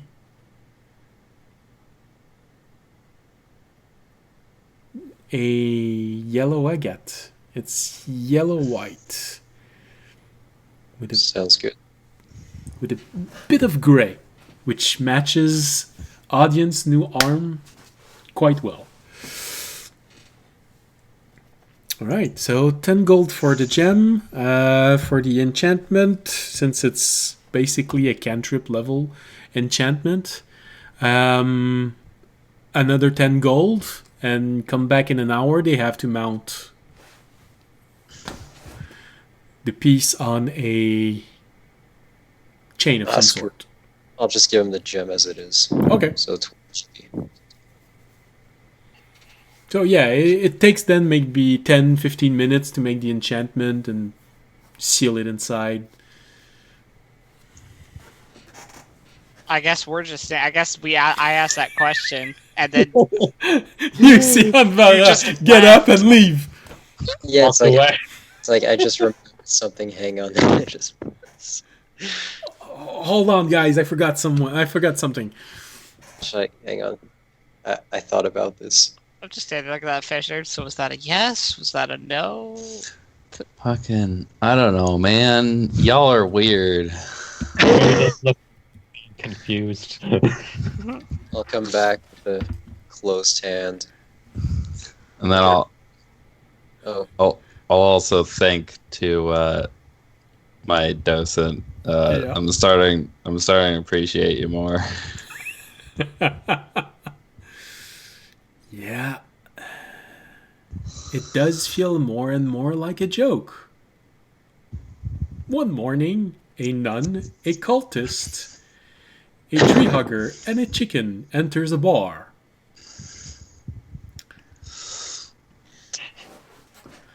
So I just come back, closed hand, get down on Remy's level, like at least like 5 feet apart. Just outreach my hand and open it, like exposing the shimmering piece of garbage in my hand, and just be like, I'm sorry about what I said.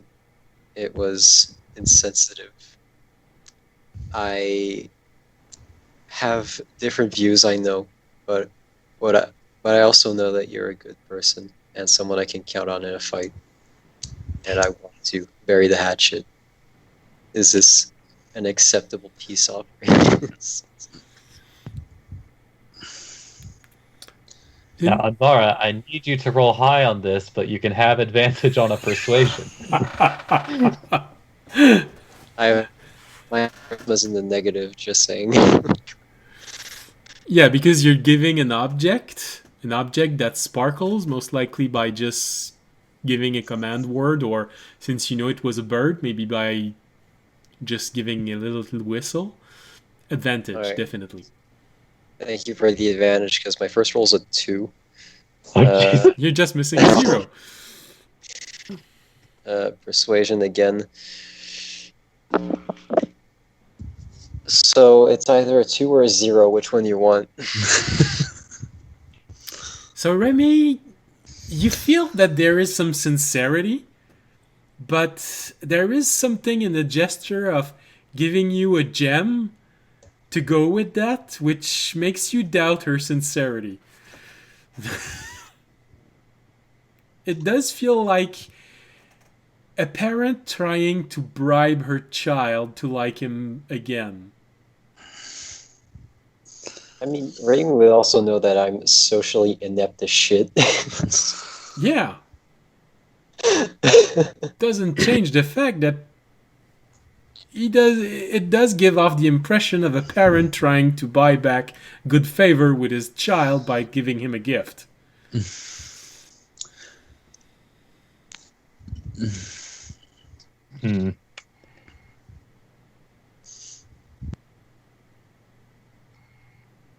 Please. How does Remy react to this? All right, so in this specific situation, uh,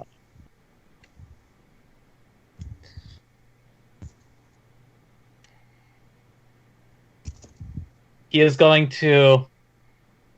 All right, he's going to do these 3 voice clips here. In Anvara's voice, it's a criminal shouldn't be considered equals. Bird. And then he'll hear it on a different woman's voice. I do think he's looking for an apology. That is a brilliant synopsis of what I just said, Raimi. Do you want the stone?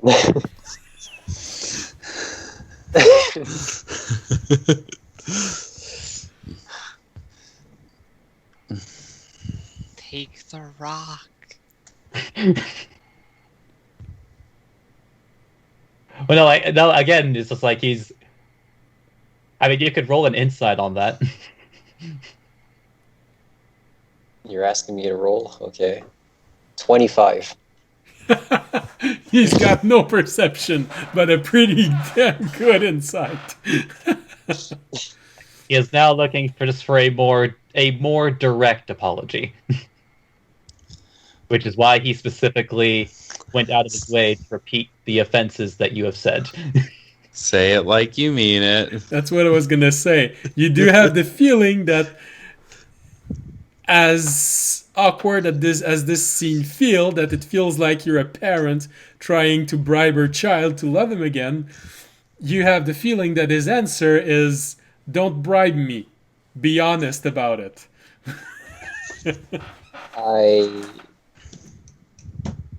I look at him very sincerely. My eyes as open as they can be, on the last waves of my hangover. And look at him. I'm sorry for what I said. Criminals should. Hang on. Aiden is trying to think of how to say this. Been there.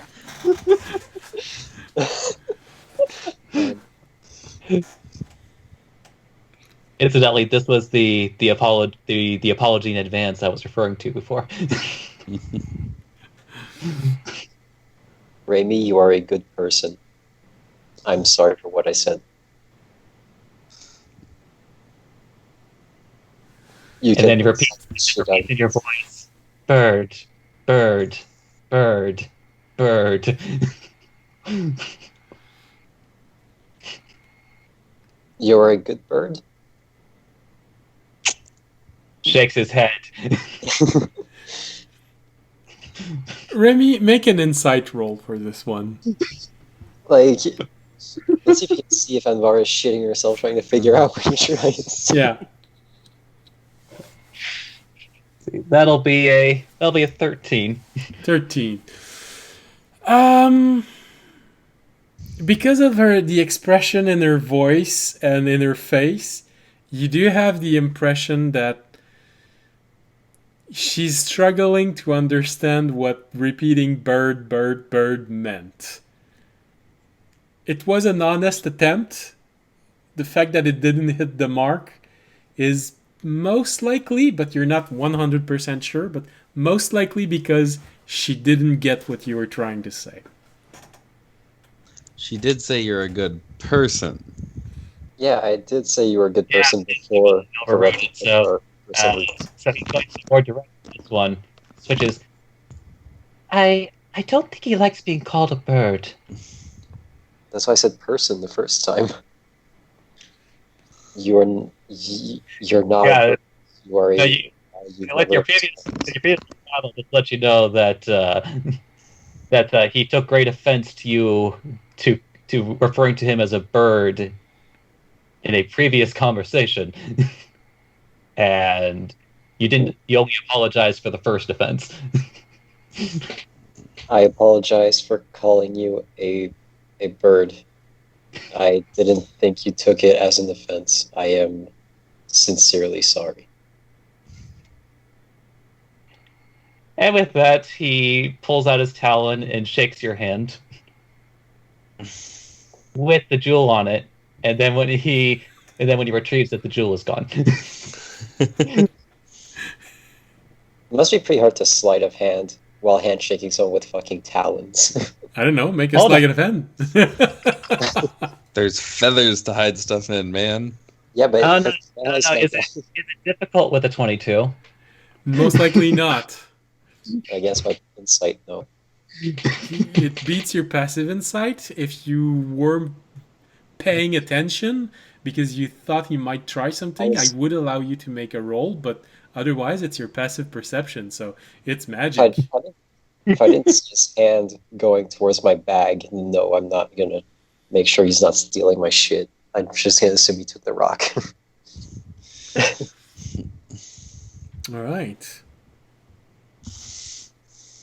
And then he'll say in a gruff voice, all right, I forgive you. Now get off your knees.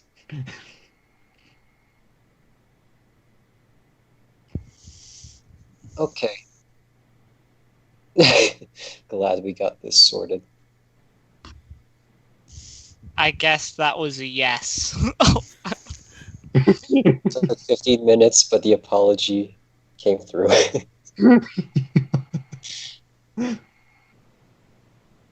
Oh, by the way, don't hold it too hard or drop it. It might break. So, Remy, now you have in your inventory a small gem which shimmers when you whistle.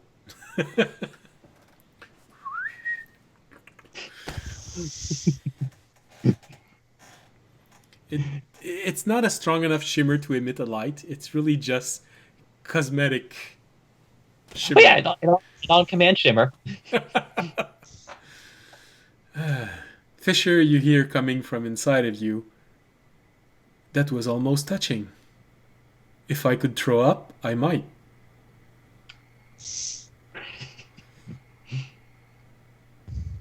And here, for a second, I thought, never mind.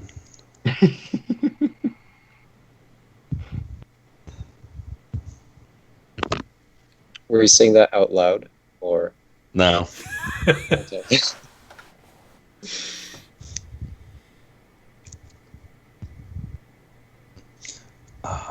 Well, then, if that's taken care of,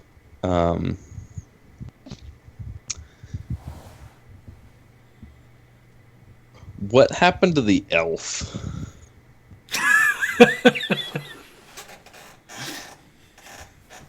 Audience, Let's get What everything on the table. the dark elf. I told you, he, you know, You said you took care of it. Mm-hmm. so he's alive. Okay. I let him go.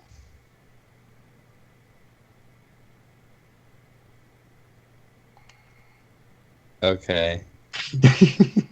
Um,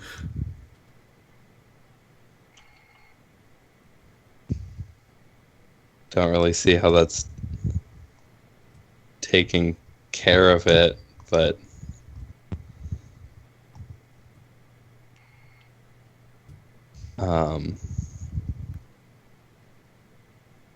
why don't in the future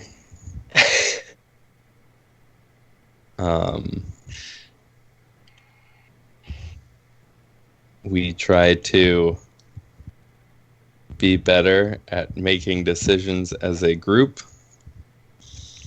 I mean, you guys didn't want to make a decision. You guys just wanted to leave him with the dwarves or kill him. Those are two decisions that we hadn't reached Exactly. yet. So I'm saying I basically did just what the dwarves would have done anyways. I don't see why you're complaining. Well, I'm not complaining that you did it. I'm complaining that you stormed off and did it on your own. Well, if I remember correctly, you actually were complaining because you said, why didn't you question him? But that was never one of the initial options that you said.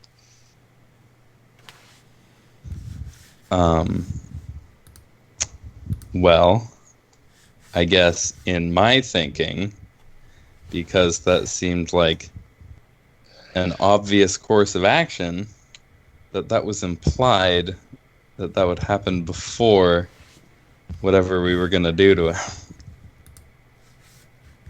Ah, I see. My bad.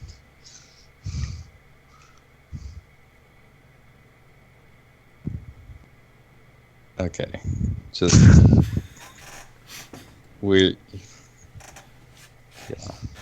going to have to be better at coming to a consensus on things than everybody getting angry and storming off somewhere.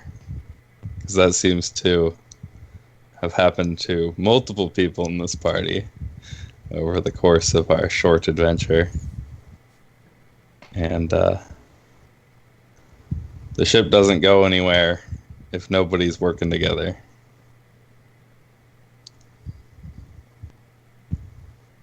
Yes. When Ah, exactly did you let it? Oh, What? say that. You both talked over each other. Yeah, we couldn't hear neither of you. Go ahead, Zach. It's like, ah, so you speak the devil's tongue. That's cryptic. What? Fisher, you hear from inside of you. I'm pretty sure he isn't. I know that language. It's not it. Uh-huh. You talking about Valtteri? Because I feel like she wouldn't like that.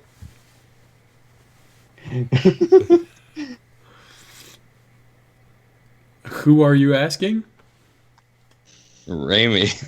Okay. The guy who just said, you speak the devil's tongue.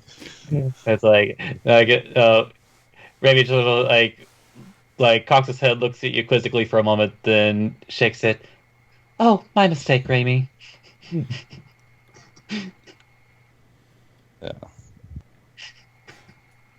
Yeah, well, while we're at it, probably...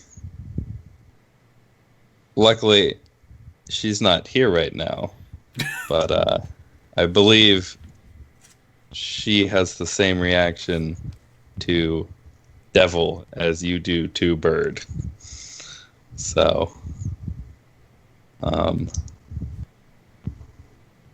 maybe be a bit more careful with that one. Oh, you didn't know? Kenku can't choose their words. That's an oddly specific I am phrase. aware of that. But you can choose what you are repeating, can you not? He seems to have to build his vocabulary from the ground up.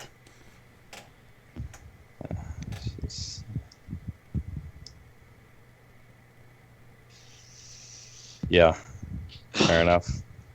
Raimi just completely dodging accountability for the things he says now. I mean, what else are you gonna expect when the the Kenku equivalent of a child just hangs around a bunch of very, very unfiltered adults in the who basically go around thieving. Yeah, that's not surprising. Well, I think that's just a freebie. if we're done with all that, do we want to go make it official? Mess with the job board, quest board thing? Sure. Why'd you guys do Anybody have that? anything left to do here? I have to go pick up a recording, but I think that's all I have to do today. I got a lot of shit to do. Well, yeah, I guess, I mean, we only really need one person to go accept stuff. So yeah, break. Rain.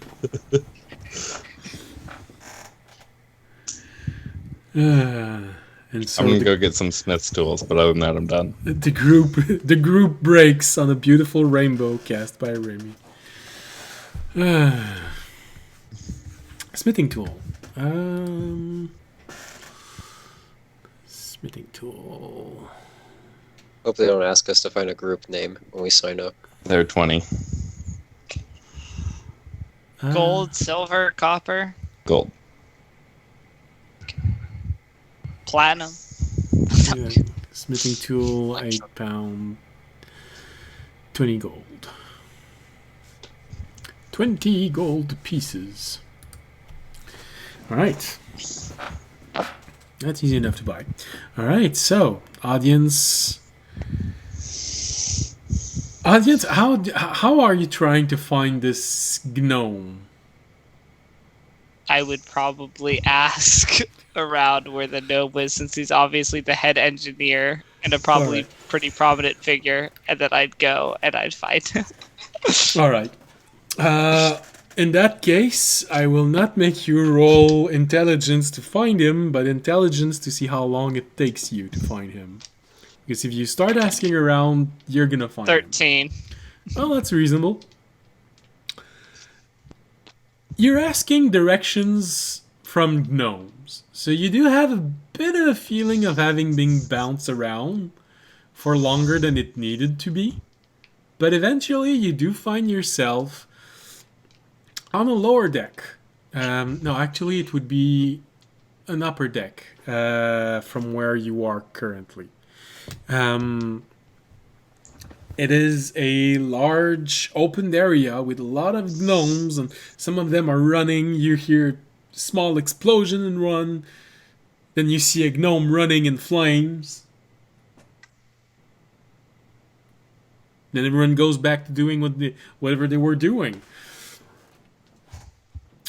Eventually, you find yourself in front of a gnome. He's starting to look a bit older. There's starting to be a bit of wrinkles appearing on his face, but otherwise he still looks quite young. He's just giving orders, and as soon as he sees you arriving, yes, you do fit the description that Rusty gave me.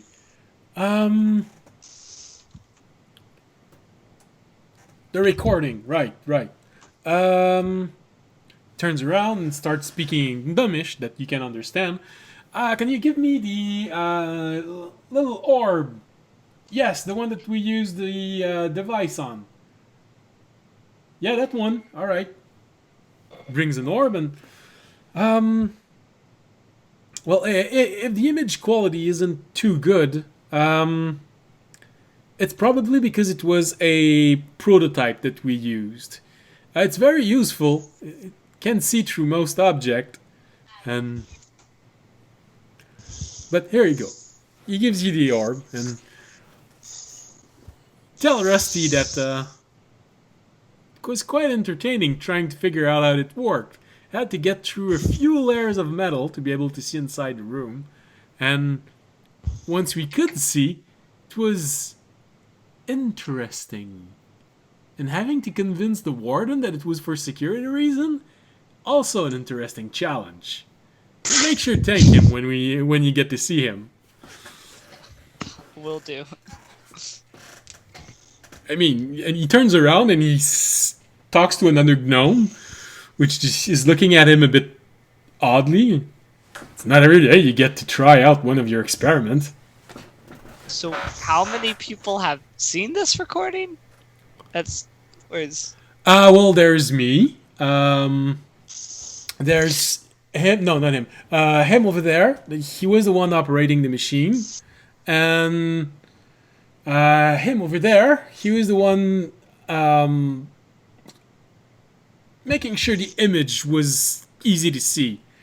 And I believe him. No, his brother.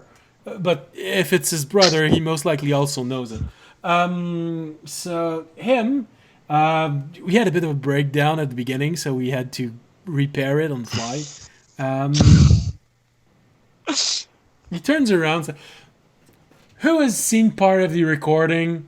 And you see maybe 24 gnomes raise their hand. Yeah, that makes sense. I just go, well, guess one more doesn't hurt.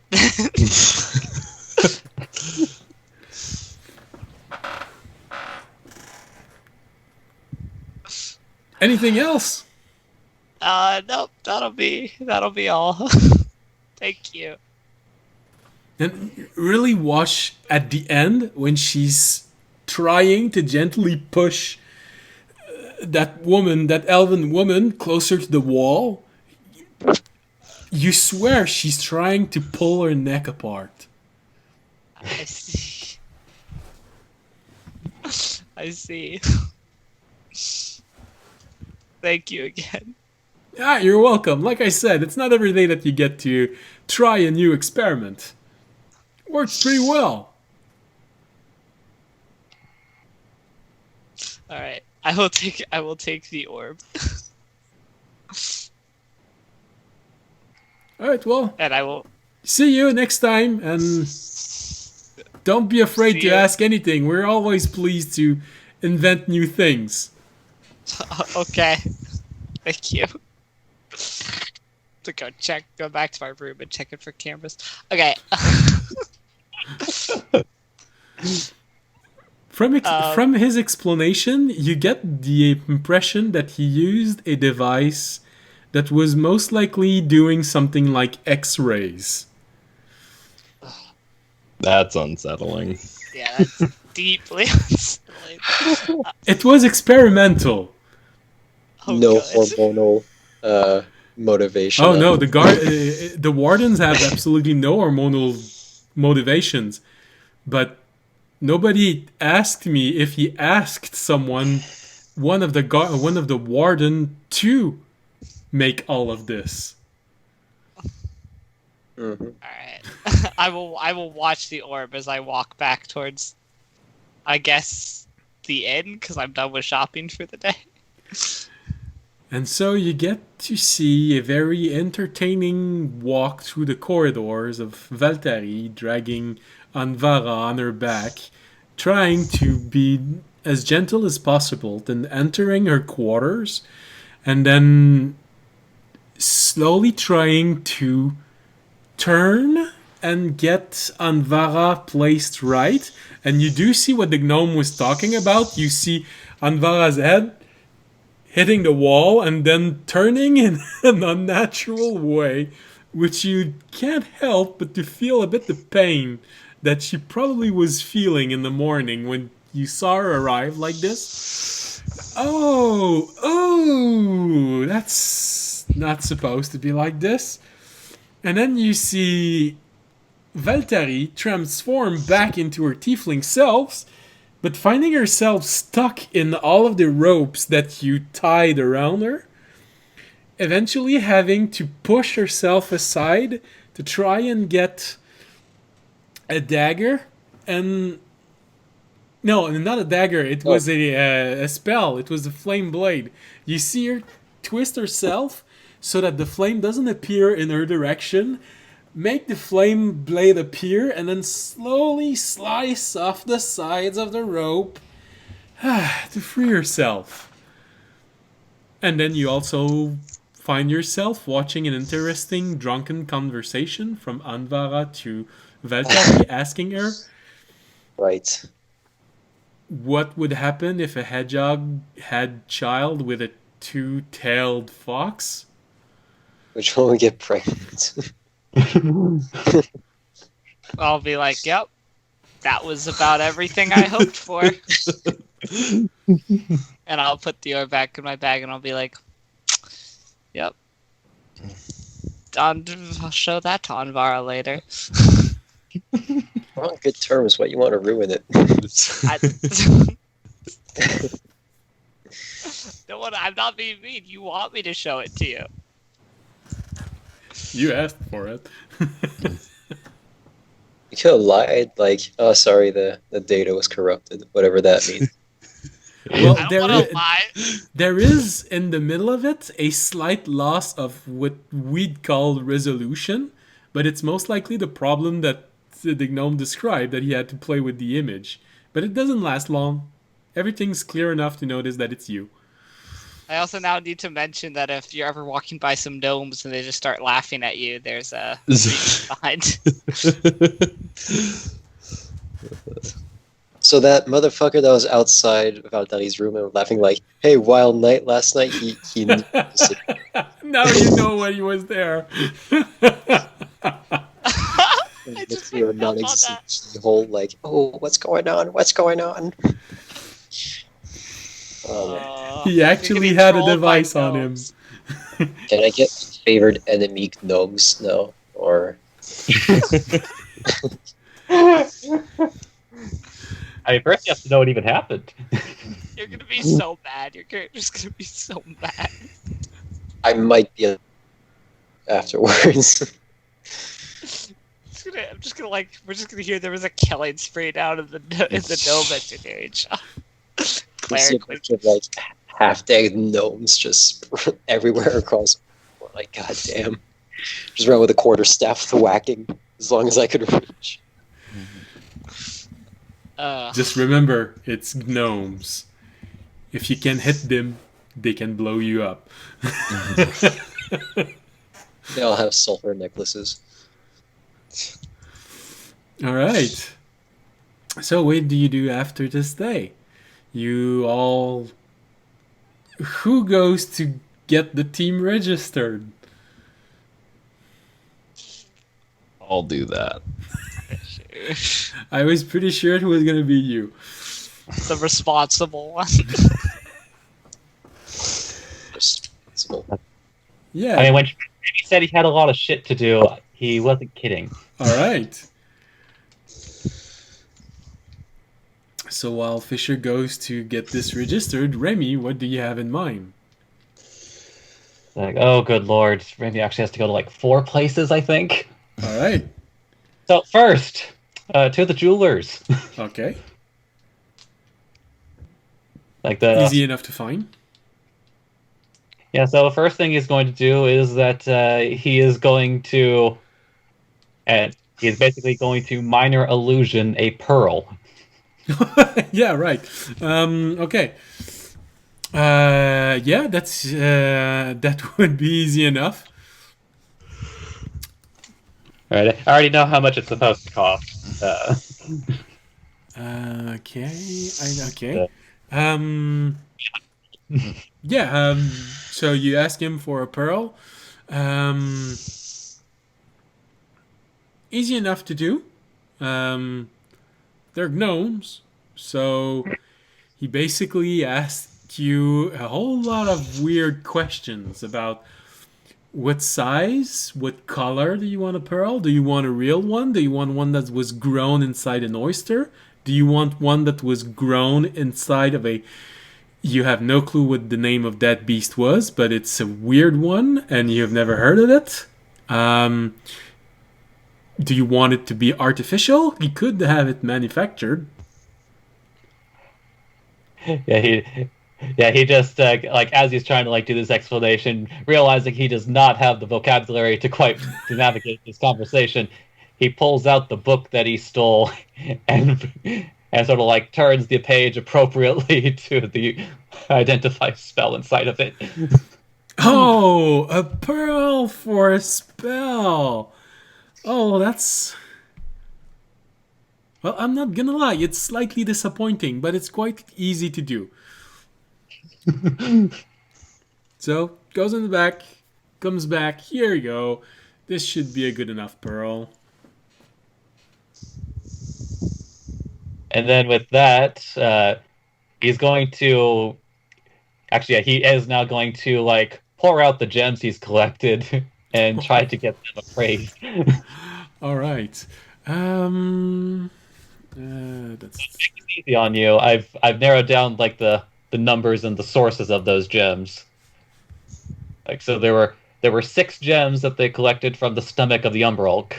yeah. All right. These gems are all worth about 20 gold each. All right. Then there's the 4 gems that he ripped off of that merchant. Oh, yes. These one are actually 50 gold each. Christ. It's a wealthy merchant. It's a very efficient way to carry a lot of money. No, One it's gem not that anymore. Sorry? and the one gem the dwarf. The Oh. dwarf, yes. This one is actually, if you took the time to read the name under the image that I sent you, um, it was unintentional, but it really was a tourmaline that I sent you. So it's 100 gold, 100 gold gem. And then now there was also the 1 gem that he got for showing that one dwarf the amusing image. Yeah, well, he wasn't a very rich dwarf. It's still good to know. Yeah, I know. This one is just worth 10 gold.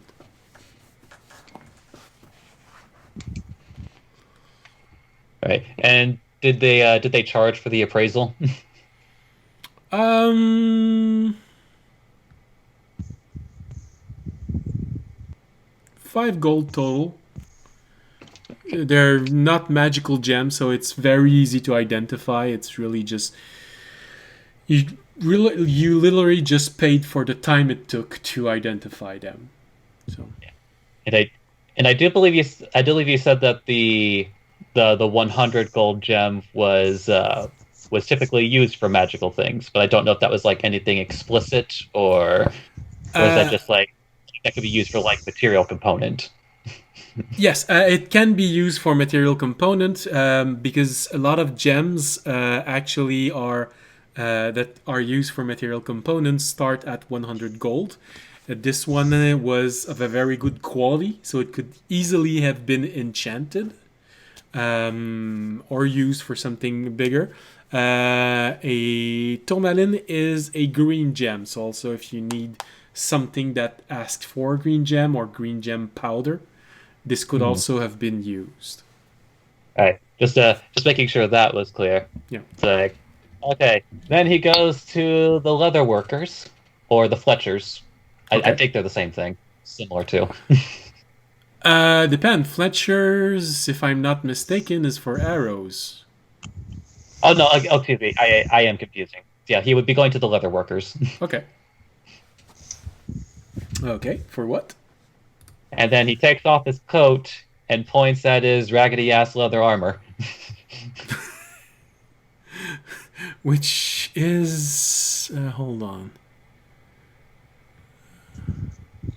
So Right now, you want armor. instead?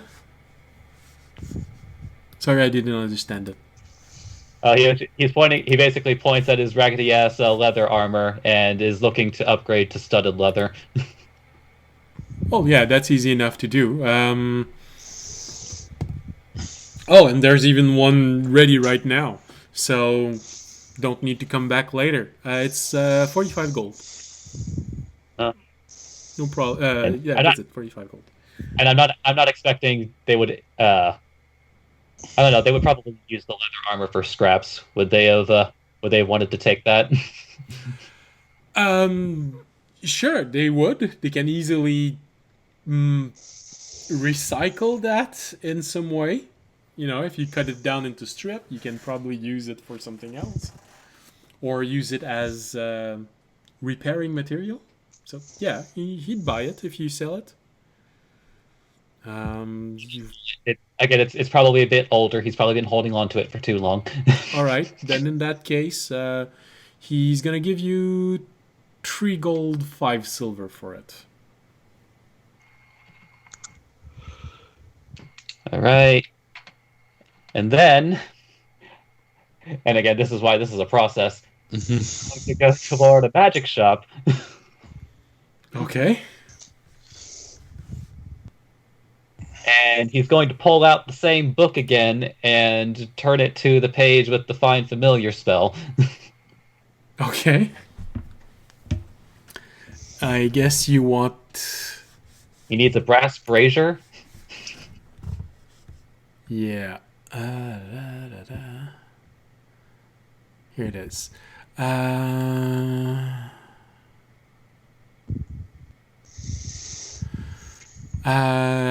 Yeah, it's quite. Yeah, it's easy. A small bowl, that can be used for that.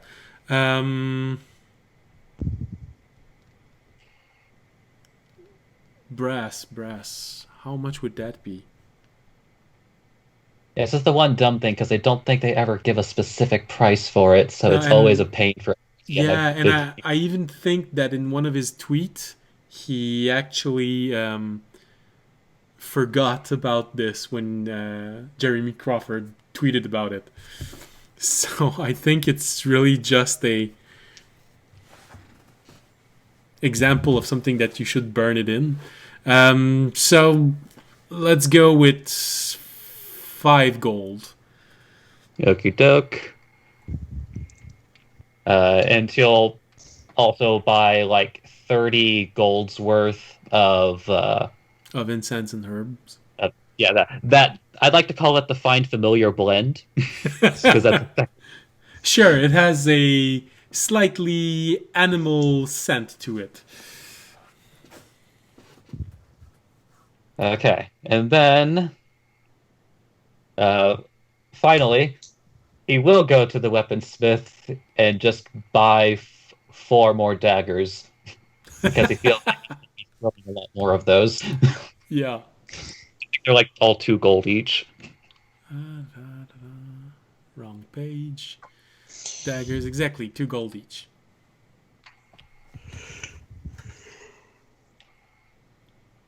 All right. All right. All of Raimi's business in the mercantile section. All right. Well, it does appear that almost everyone, had quite a lot to do in there. All right. You're not going to get some more rituals? That you're looking to spend, and you can actually spend it on things. Well, that's why I gave you a lot of money, because you're just starting to get into that a bit more powerful element. You had your first feat, which allows you to do ritual spells. So you could even try and buy 1 or 2 scrolls. It's a bit costly, but...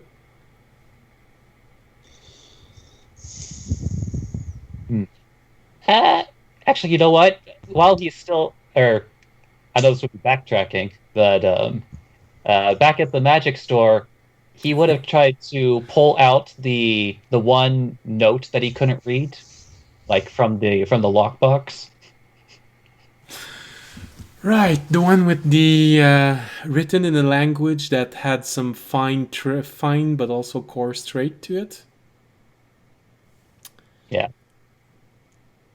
Okay. Above game, he's trying to see if he can have access to magic that would allow him to read this. Oh. Okay. That would be... Above game, comprehend languages. Exactly. Yeah.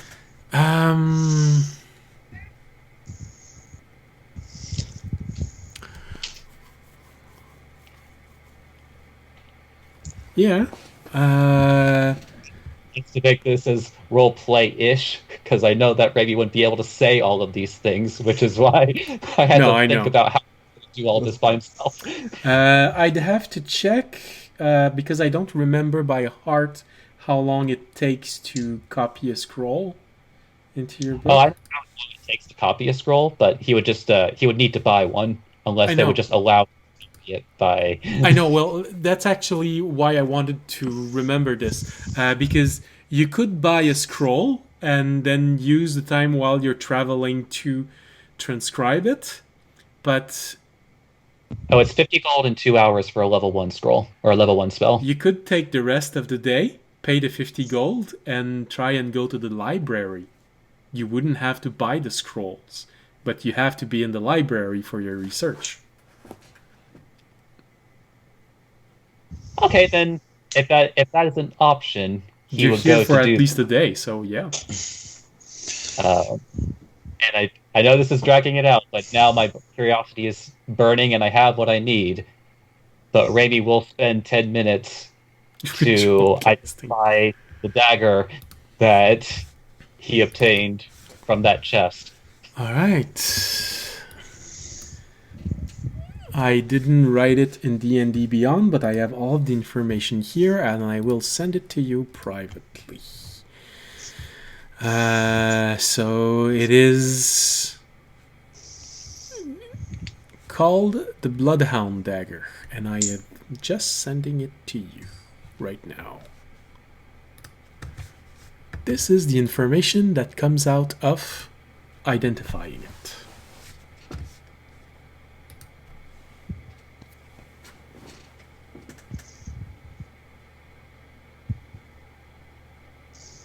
And with that, Raimi would just, he would spend those 2 hours at the library, Right? like copying the comprehend language to spell into his book. All right. Anything else? No, apart from actually like translating that note, that would be the only thing left he would be wanting to do. All right. Is there a material component for this? Comprehend language.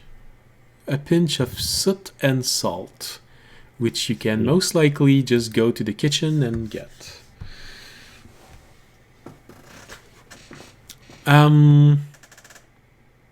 Because it's almost over and it's only you, I'll send it to you. To bring it up to the others at a later point. Yeah, I'll send it. I'll send what's written on it to you later on during the week. All right. That was Raimi's very long process. That's all right. I apologize to all the other players. It just had to happen. That's all right. Spellcaster problems, I know. That's very all right. All right.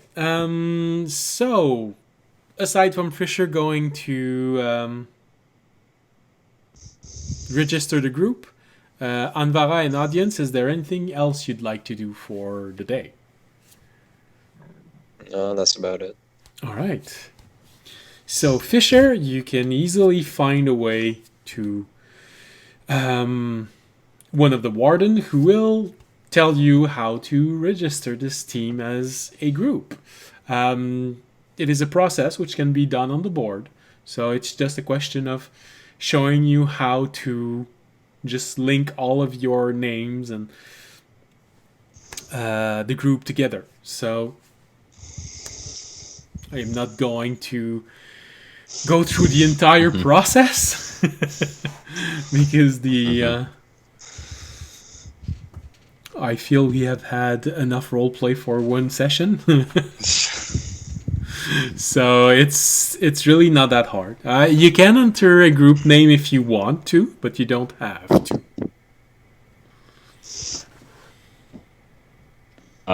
No. Yeah. That sounds like a fun conversation for us to all have together. To what kind of silly name we can come up with. A conversation to be had while you're all moving in your cart toward your next destination, because it will be, I think, a few days of travel before you get to it. Well, here's a question: can you change the group name? Set it to miscellaneous. Probably. I'd say they would most likely have thought of the possibility of a group creating itself, having a name, then breaking apart and having to change the name. Suddenly the rampaging elephants just doesn't sound like us anymore. The group of elves says. Not, You set out and not you gonna called risk yourself. getting stuck with the name I thought of. You set out, and we are the 5 fingers of the hand, and when one of the group member dies. Can we change the name? We are the amputated hand. The amputees.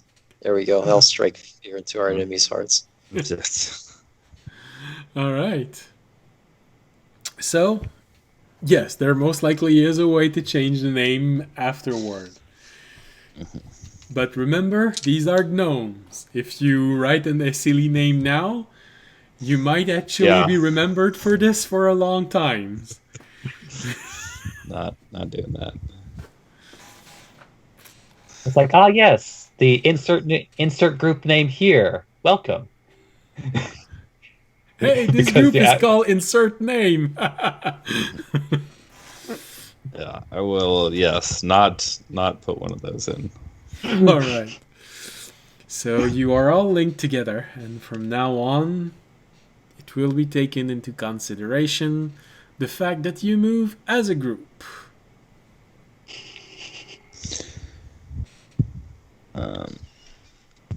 Yeah, and I think I just spend some time going through and familiarizing myself with the quests the audience talked about. All right. Which were the 5 quests that you took, that you wrote down? There was the escort, there was the lights, there was, of course, gathering the ingredients. There was the possible cache of arcane knowledge. Twin Lakes. The creature. The creature at the Twin Lakes. Yes, that's the one that I was missing. All right. And there is the caravan, which starts from Otonel and then comes back down. So yes, there is a creature from the Twin Lakes, which has been scaring voyagers, but there hasn't been any reports of death so far, just scared people. And most of those that are scared are actually caught on the bridge in between the two halves of the Twin Lake. A place that you've crossed twice now, and you haven't met the monster yet. So the other one, Otonel, with the escort, it is taking the, I believe, was taking the caravan to a town further south. Did you take note of which town it was? Audience? I don't think so. All right. Then in that case, you will learn that it is a town roughly 3 days down. A town called Maceland, which is near the side of the western side of the mountain. On the western side near the mountains. The arcane cache is in the mountain north of Otonel. The lights that were seen, which sounds very familiar to the lights that you've seen during the night, are actually directly east of Otonel, near a road which enters the Elven forests. Of course, there is the cave fungus also, which is also north of Otonel. And is that 5 or am I missing one? Lakes, this, and this. No, that's 5. So the caravan to be protected starts at Otonel, but the person is said to have started there. which is a bit odd because Otanel isn't near the ocean. So it's some sort of transportation, maybe teleportation to that point. And since it is a merchant, it is most likely a merchant that the garden has struck a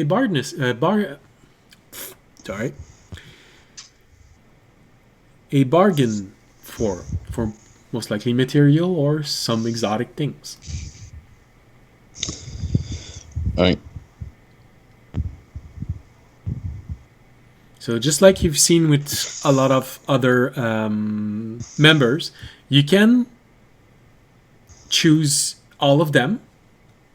So they will take into account that you will do each and every one of them, just like many have. Some have actually planned a route. Sorry, not a route, a route through different quests depending on where they're going.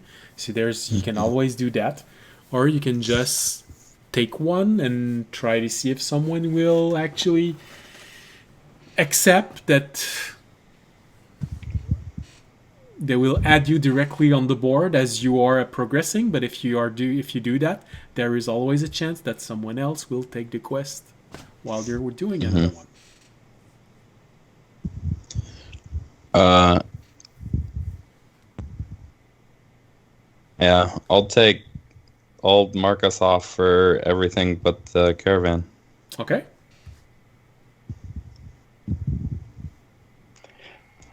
We come back from that series of quests, and suddenly that one turns into a red.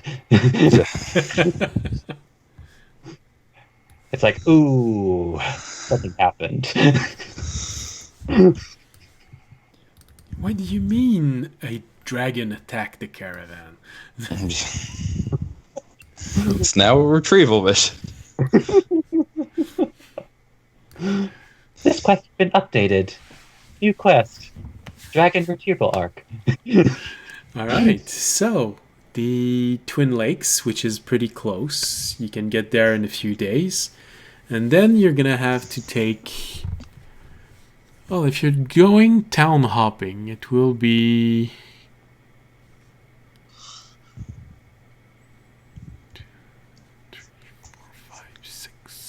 7 days to get from Dimar, the town that is closest to Graz Hill, and to get all the way to Otanel if you go town hopping. If you don't, if you just take the cart and ride on, it will be shorter. And you will also go to another capital, another city, if you take the commercial route. Which one's that? Caravel, which is directly north of the northern portion of the Twin Lake. Okay. Yeah. All right, so you accept 4 quests.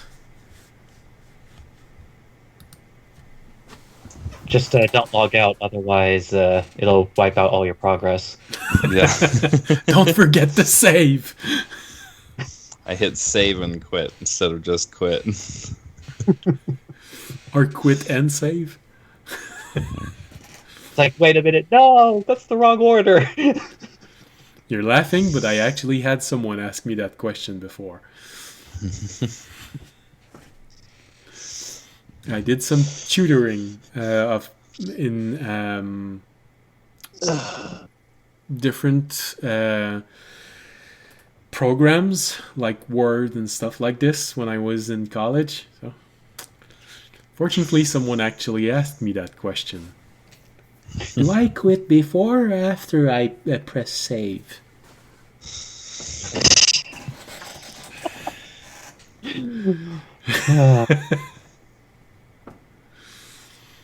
That's what Fisher feels like.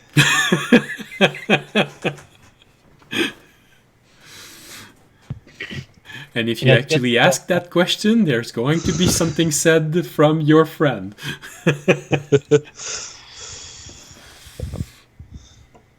All right. Yeah, I'm good. All right, then all the quests have been selected. And hopefully your fifth party member will have woken up for the next session. So you will actually be 5. All right. So all the quests have been selected. And is there anything any of you would like to do before we end this episode? No. All right. So I would imagine that you either let the rest of the day go by or you all reconvene as the day is finishing at the inn, and we can either start the next session at the beginning of the next day or as everyone gathers at the inn. I'm giving you the option. I have nothing left to do for the day.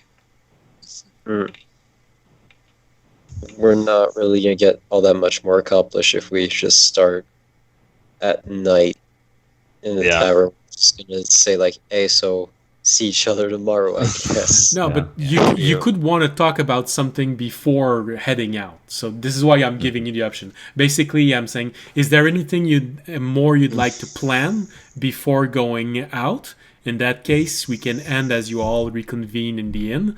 Or are you all ready and just needs to go? In that case, we can all start in the I morning. mean, I have one thing I need to do the next day, but I only have one thing. But it is the next day. All right. Well, in that case, if no one has an objection, this means that everything has been done. Everyone has done what they wanted to do. You all go back to your room. Anvara, you do cross audience at one point, who gives an odd smile, but since it is late, you just let him go into his room and make a mental note to ask why he was looking at you like this. And and then you all go back to your room. For some of you to forget about the day, for others to remember it forever. Just and also kind of like roll around in the apparently very valuable gems that he found. All right. Did you sell any of those gems, or did you just keep them all? He kept them. All right. All right. Then you have quite an interesting bag of gem. Again, that's why he made a. That's why I started writing down a list because really, what would Raimi prefer? A giant sack full of gold, or Shiny things. A bag of shiny things. All right. Well, in that case, we're going to end this episode here as everyone goes back to sleep and hopefully have a good day and wakes up without or come out of their trance or sentry rest, well rested and ready to move on to begin this next chapter of questing with quite a lot to do. So, this is the end for tonight. Thank you for everyone for watching. I know this was another very role-playing session, but when everyone comes back next time, the adventure starts again. So, be there. Bring some popcorn. Who knows? We might have a very interesting fight or another interesting fight in the party. So, thank you for everyone for joining us. And as always, it is a pleasure to have you with us. Thank you for those who were there in chat. If you said hi, hello. And as always, remember, if we reach 50 followers, we get to activate subscription. So don't hesitate. Support the stream. You can also just become a follower on Twitch, Twitter, and YouTube. That always helps. Or if you want to support us with money, donation can be done through Patreon. And also just the donation link below. And of course, you can always just spread the word, because it's always fun to have more people watching and more people to talk to in the chat. I think that's it. Take care of yourself until next Wednesday. And as always, especially in these trying times, stay healthy. Bye. I Good night.